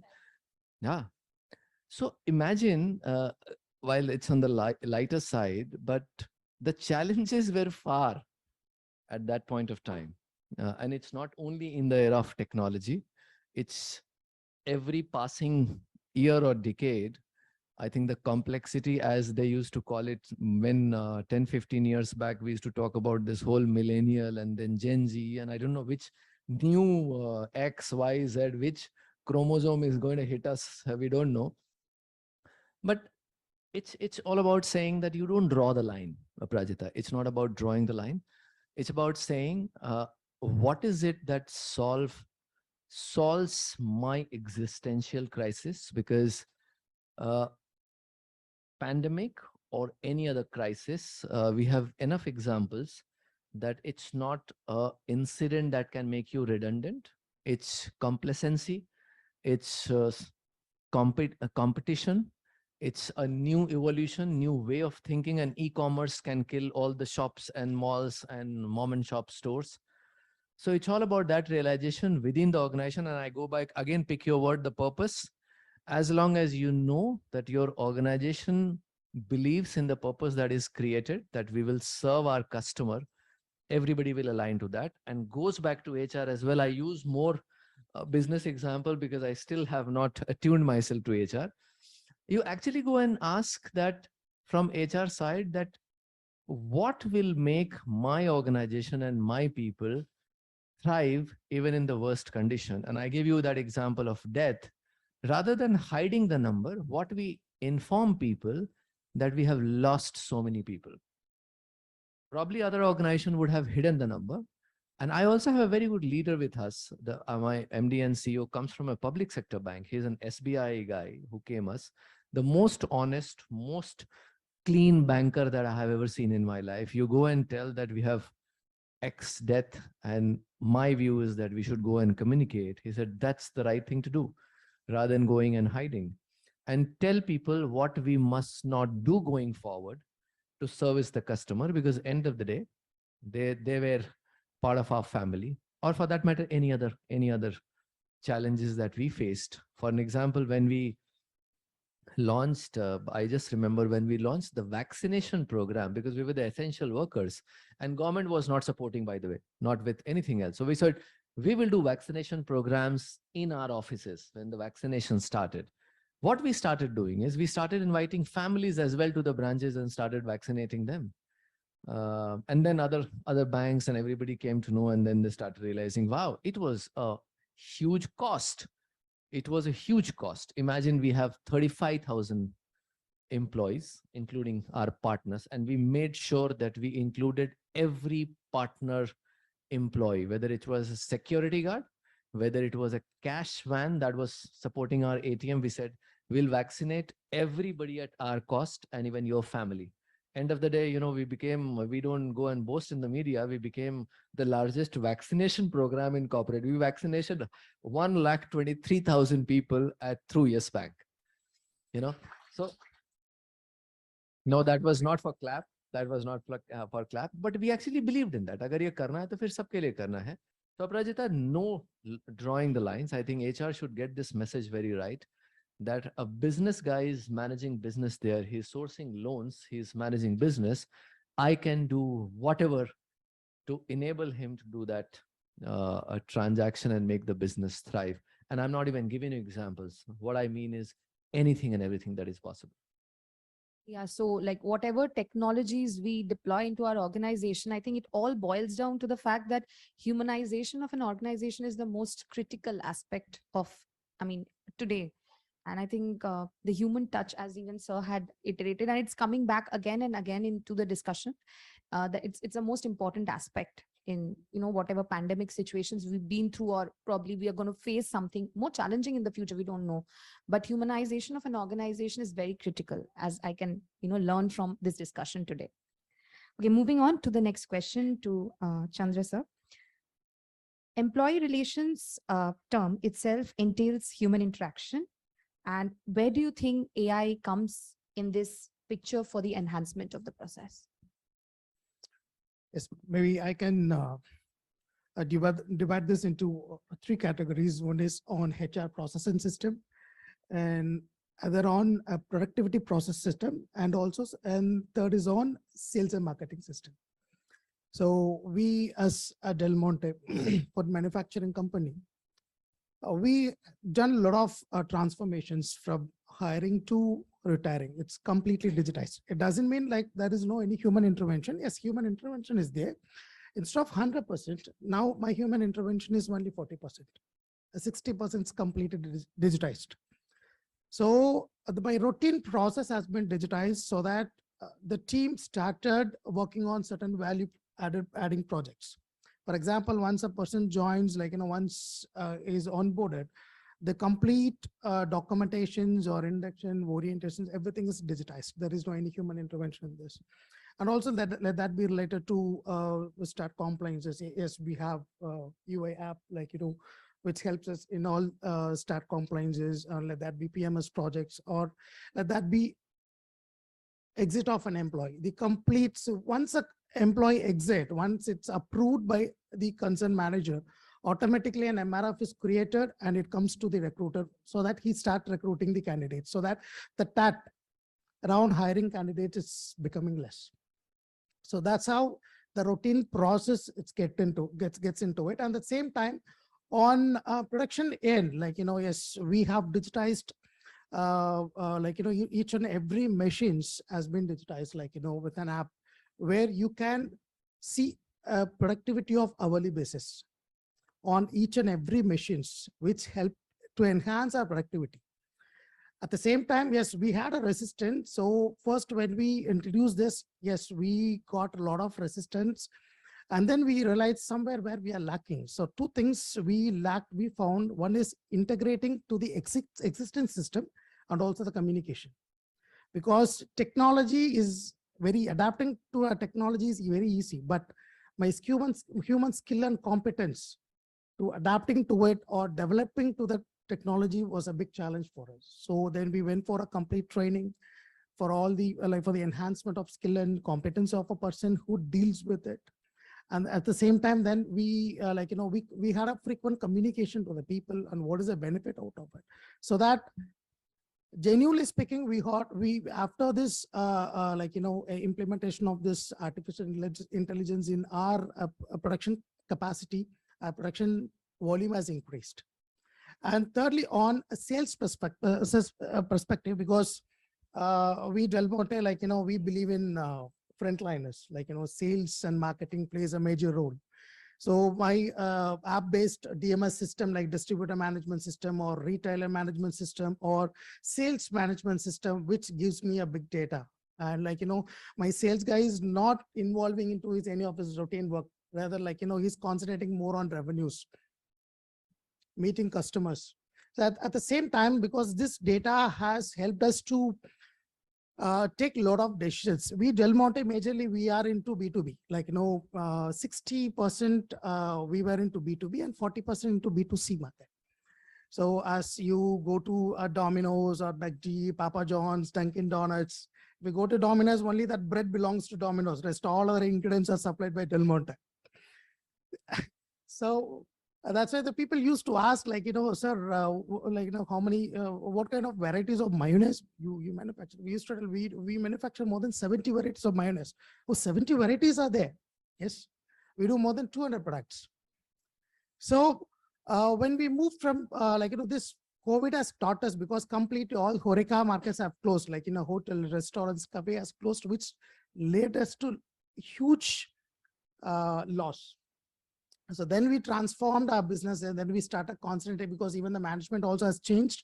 So then we started concentrating more on B2C, where my human interaction plays a major role, because my sales guy is in the field. The transformation to a B2C was a big challenge. We have to study the customer's perspective, because yesterday I was talking to a friend, my sale of Del Monte in metro markets, DMart or metro, is huge than a retailer which is there in the retail shop. So which we got this through after implementing certain app. So we studied this. Why in retail shop my brand is not moving, because I have a Kisan as as a competitor. But whereas in market, in a metro or DMart, my sale is going on a higher end. So it depends upon the customer perspective. So what kind of customers is going to you're going to handle, and what kind of ultimately discounts, because as DMart, metros, they give major discounts on MRP. So where the sales has gone. So we started, how am I going to improve my sale on individual market and retailers? So it's all connect to a human factor, which my frontline people are taking care of it. So in that sense, anything we do, that human interaction plays a major role, because they are the frontliners. As AI or ML, it's helped me to facilitate, or it's given added value. Apart from that, obviously, human plays a major role. Human interaction is must. Absolutely, sir. So coming to a very generic question again for the panel to express their view upon, I think we all are coming from different backgrounds. The cohort is a mixed batch of various kinds of backgrounds. And if we are venturing into the HR industry, we would like to know, more on how is the typical day of an HR, and what role does technology play in, the HR services that you guys give to the organization?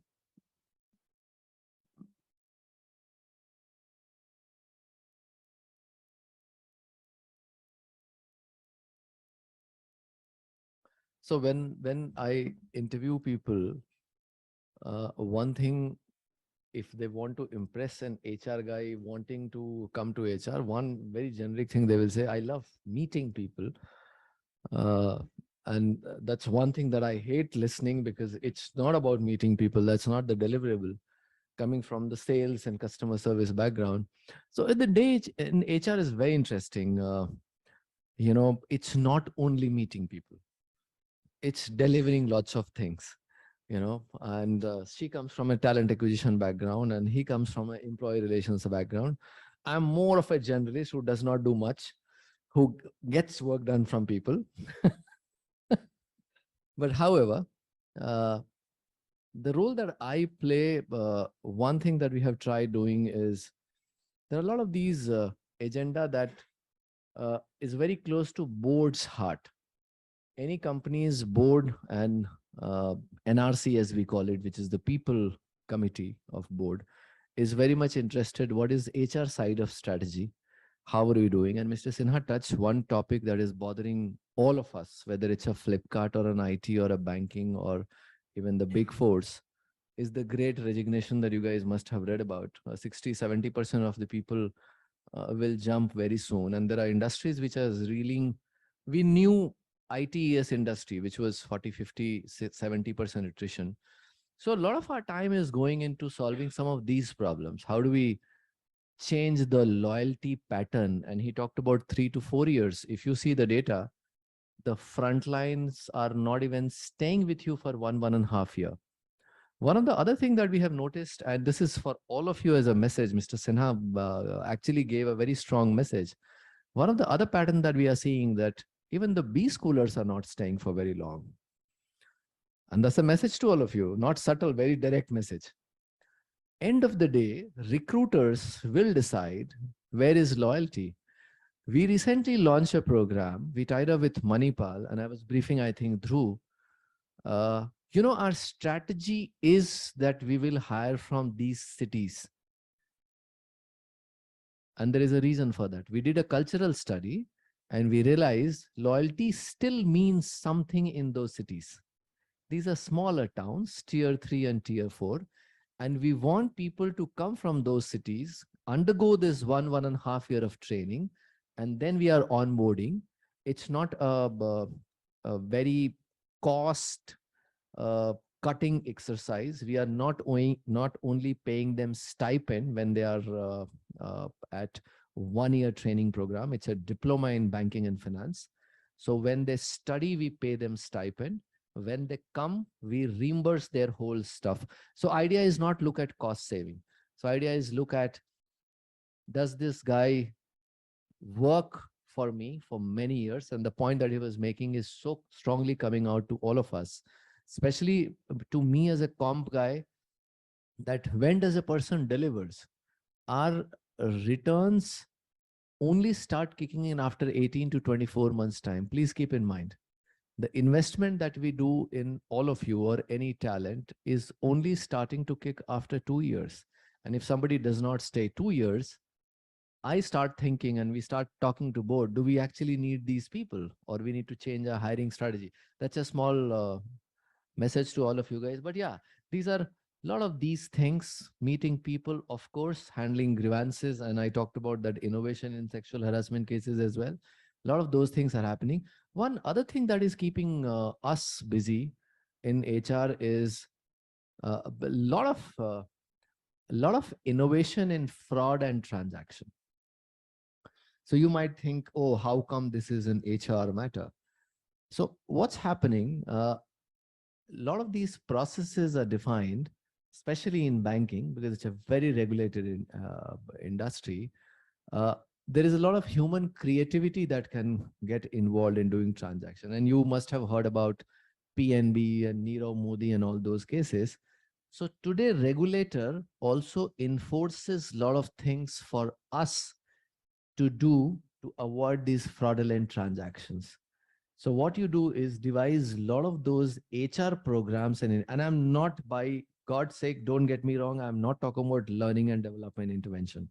Learning and development is just one intervention where you're trying to upskill so that people are not doing errors. It's about intentional fraud, some of those things. So you work with your fraud monitoring team and look at what are the patterns in human behavior and how do you catch it at workplace. Some of those things are becoming very interesting to my mind from the strategic point of view. I'll just try to build on where Rajneesh left. I think what I was thinking was the business expectation from the HR now. So we come from a very traditional way of where HR was supposed to be managing employees, managing the expectations of the employees or exits for that matter, or performance and appraisal and employee engagement relations, comp and ben, the traditional departments of HR, right? So that was one phase of it. Then came pandemic, obviously. Then we were elevated to say, no. Well-being of the employees is also important. The great resignation, the attrition is also your problem. So you have to do something out of the box in terms of retaining your own people. Attracting talent itself is going to be a big deal for you, because there are people who are right from impersonation that they're doing in the interview where you don't know who you are hiring and who's actually coming and joining you, to about finding the right person and then luring that person because the person is already carrying 2-3 offers and stuff like that. And then now that we are out of the pandemic mode, I think the expectation that I'm hearing increasingly now in all my board meetings with the CEO and the ADCOM, the advisory committee, is that we want the HR to do 2 things. One, be real. So don't come up with the fancy programs, brand them very nicely to say, we will do these XYZ things for you. We've done those are all passes, wo kar liya humne, and we understand you guys are capable of doing that. Get me something real on the table, which really resonates and which really hits the chord where it is supposed to be hitting. So don't give me anything flashy, flowery, HR, pulse, heartbeat, all of that. Wo ho gaya. We all understand you're capable of doing that, and that is important. Second is understand my business.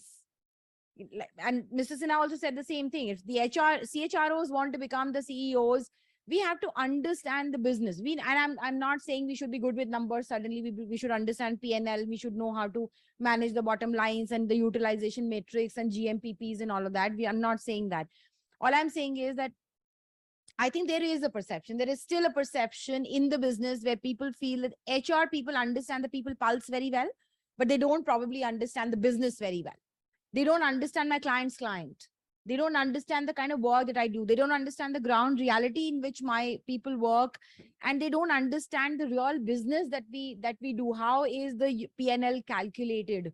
If you do understand that, then probably, if nothing else, you would know what type of people do I need, what DNA, what attitude, and we were talking about attitude, skill, and will earlier. So I think this is the next level of expectation that, and I'm not saying all HR people should aspire to become CEOs, but I'm definitely saying HR needs to now build the business acumen at a very different level.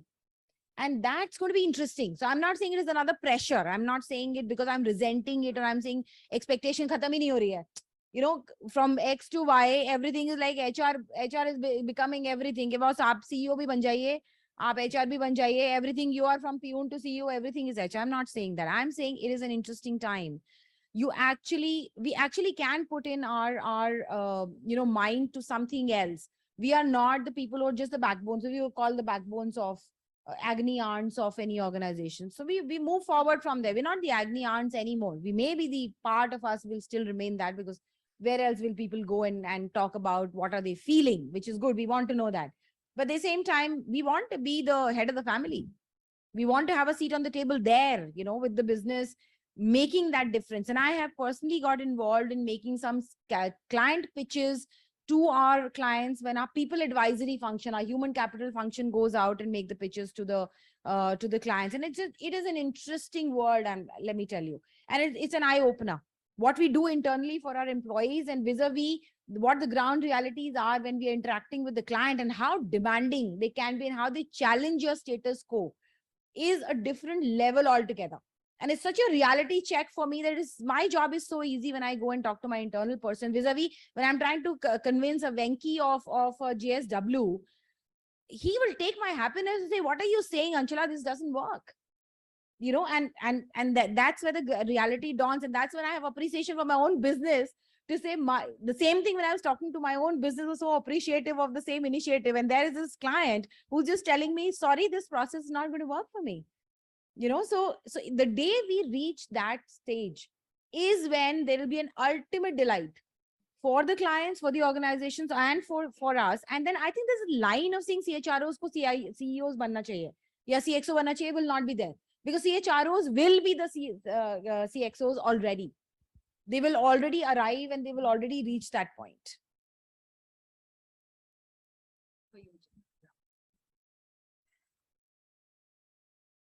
It's to be like HR, like yesterday I was talking, like, when we were discussing with Anand, he was telling, see, in an organization, if you have any problem, the only person whom you can reach is HR. But even HR is also an employee. He too also have a lot of problems. Where he will go? Ultimately, he goes to his MD. No other option. See, this happens like in any organization, like, people, any grievances, any issues, like, you should be on your toes. No other option. If not, like, then the comment behind us would be entirely different from our team.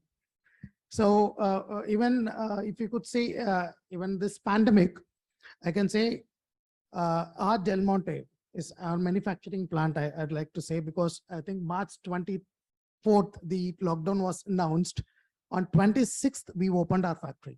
It's only one day. We took 2 days for getting approval from certain government authorities. From that day onwards, till now, we are running the plant. Somebody comes and talks to me about, I'm sorry, on like, working from home or like, yes, we used to be, because see, every day we used to come to factory. Every day we work together. Like, yes, social distancing, all the norms would be there, but practically, which is not possible. But we worked the whole day, like in all 8 hours. Even at that time, like, there were less people. And even my production head was not able to come from Bangalore because we couldn't able to get approval. Like, yes, the HR was supposed to lead the production also. And we were doing like all kind of works. So I have a different perspective. Like, if somebody comes and tells, like, when actually there is a lot of contradictory between the people who works in corporate and the plant. Because till 6 o'clock, people used to work from factory and they're supposed to move. Then at the time, like, they used to call from my corporate office because they are all working from home. They don't have any time. Anytime, like, they says like, this is the time now we got less, we need to go for another. Because in work from home, mostly on pandemic, apart from IT industries, all of the departments spent most of the time in meetings. I hope so. It's a continuous meeting. It's how, like, engaging people on business. But whereas practically, like, in manufacturing, because it was a very hard task, like, convincing union-based employees and making them to come to work. And apart from that, we went forward and we spoke to their family to send their, like, husband or a son to come to the work, because everybody has that life threat. But somehow, God's grace, till now, we didn't have, like, any death or nobody has lost their life. So this is how, like, now HR has to, like, now it's completely, there is a lot of transformation on HR. Like, yes, me as a HR, it's my responsibility. I need to travel with my sales team. I need to meet my distributors. I need to meet my retailers to understand the business, which is a major responsibility. You have to learn the business, because unless otherwise, if you don't learn the business, no point of sitting in HR, like, how we are going to select the right talent.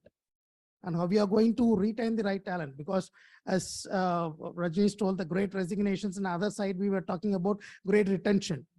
Because the survey says, like, the Gartner survey says 60% of the talent acquisition leaders are under huge stress.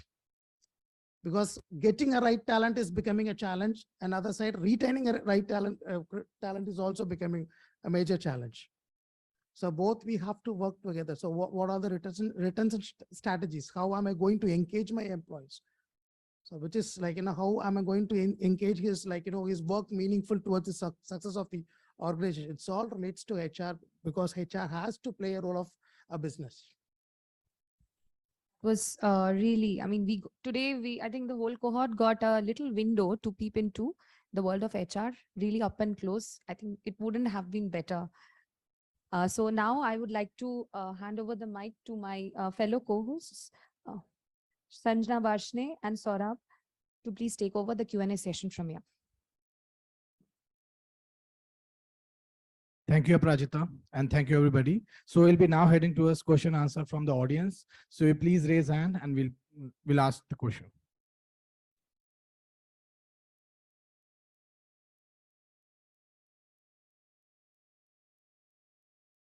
Um, Hi, everyone. Good afternoon, panelists. My question is for Mr. Rajneesh. So your career spans across 22 years, and I was going through your LinkedIn profile. It was somewhere mentioned that you have worked as an entrepreneur as well, and you also have been an employee. So my question to you is, how are things different for you in both these roles? Especially when it comes to decision making, how does it differ in both the roles that you have had so far? So for me, it does not differ. I work for an organization that you guys must be very familiar with, Bharti Airtel. And Chandra is still there. Mr. Mittal used to call. So one of the DNA that we had in that organization was entrepreneurship. And it resonated so well with all of us. And that's probably why that organization is where it is today. I mean, he is such a charismatic leader. So every employee rallied around the purpose that was created. And actually my journey started from there, of relating to the purpose and vision of an entrepreneur and stuff. But trust me, if you are a self-driven person, it really doesn't matter whether you're an employee or you're on your own. While we do see a difference to a very large extent with a big workforce that we deal with, and we keep hearing CEOs talk about, can we be entrepreneurs? Can we take decisions on our own? But the challenge lies in organization design principle itself. We sometimes, and somebody gave an example of those chains in elephant's leg. Sometimes we as an organization also chain our own people, by delegating only as much, or allowing you only to do as much, taking decisions only as much. So I think this is a function of all those. It's all about saying, when we go to schools, what do we hear? And I was reading some research.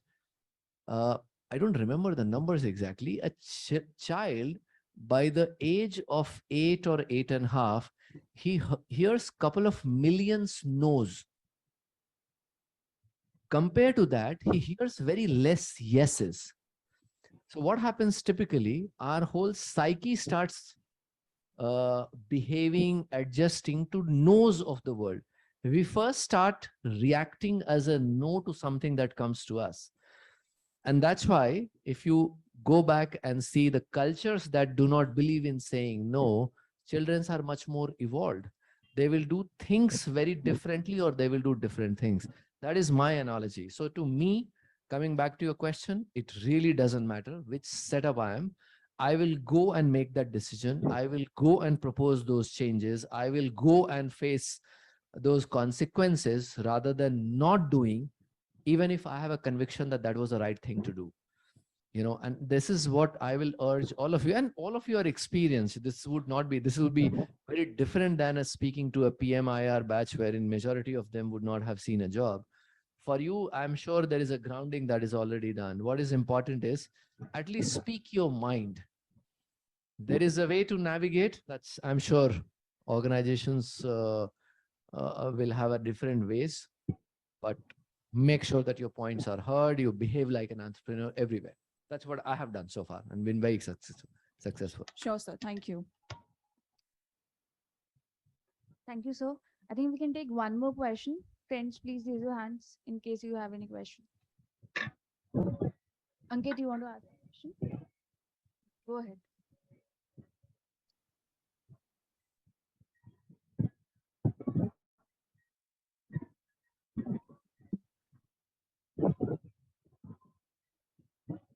So my question is to Chandra Mohan sir. Sir, in your almost 19 plus year of rich experience, you have handled the HR from end to end. Like you have been part of talent acquisition, you have been part of training, employee engagement, diversity and all. So which part of HR do you think is the most critical part for making and getting organization successful people who will strive to make the organization even successful? Talent acquisition and employee engagement. because it starts like, you have to bring a right talent inside the organization, which is very important.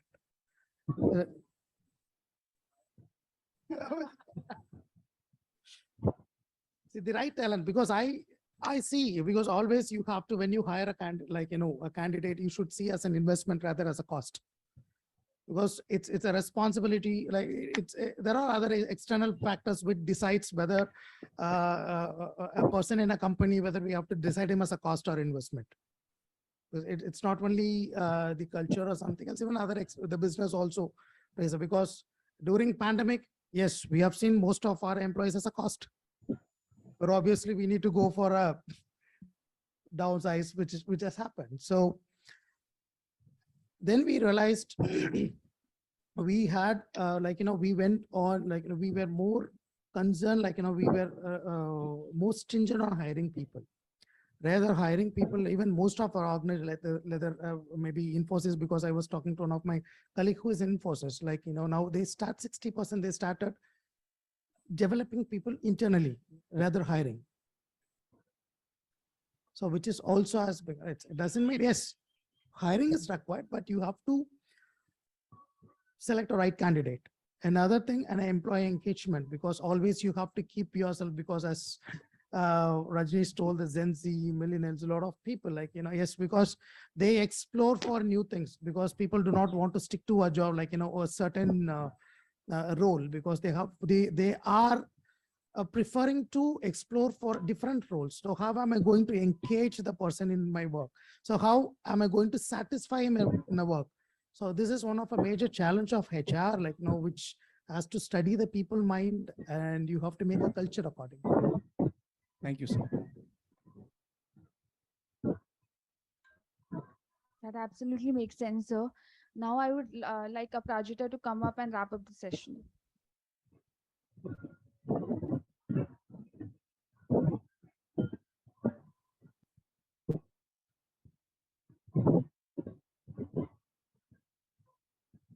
I think we had, absolutely amazing 1.5 hours of a discussion that, we got so many insights into both the machine and the human interfaced world. And from whatever I could pick up, or my takeaway today from this discussion would be EQ over AI. So I think, of course, technology is very important and we all should be abreast of it. The organization should develop its technological base very strongly. But what is important equally is emotional quotient.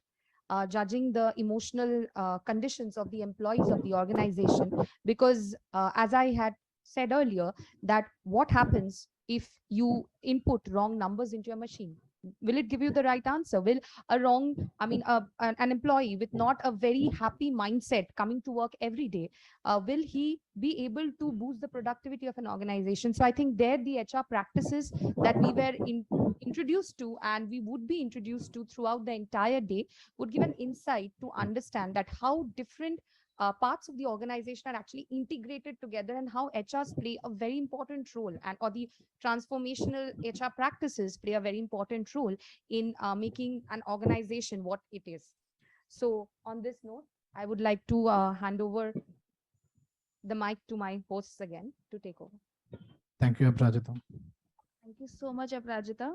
Now I would request Professor Kanagraj sir to present the memento as a token of gratitude to our distinguished panelists. He's a professor of finance and convener placement XLRI Jamshedpur and Delhi campus.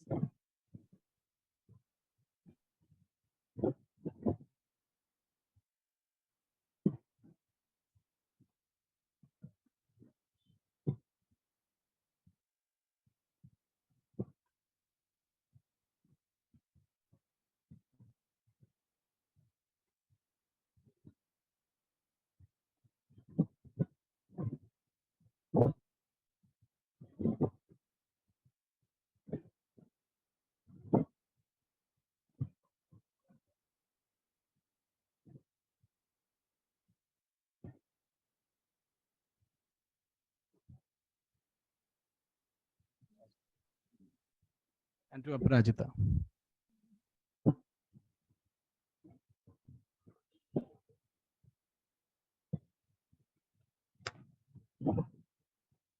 Thank you, Professor.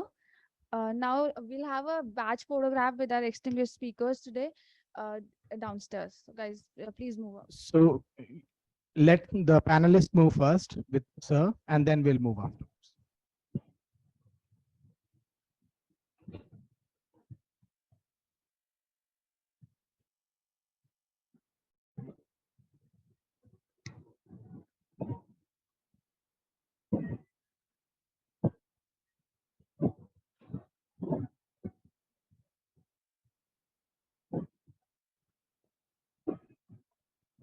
मुझे तो आया है लेकिन बोला नहीं कुछ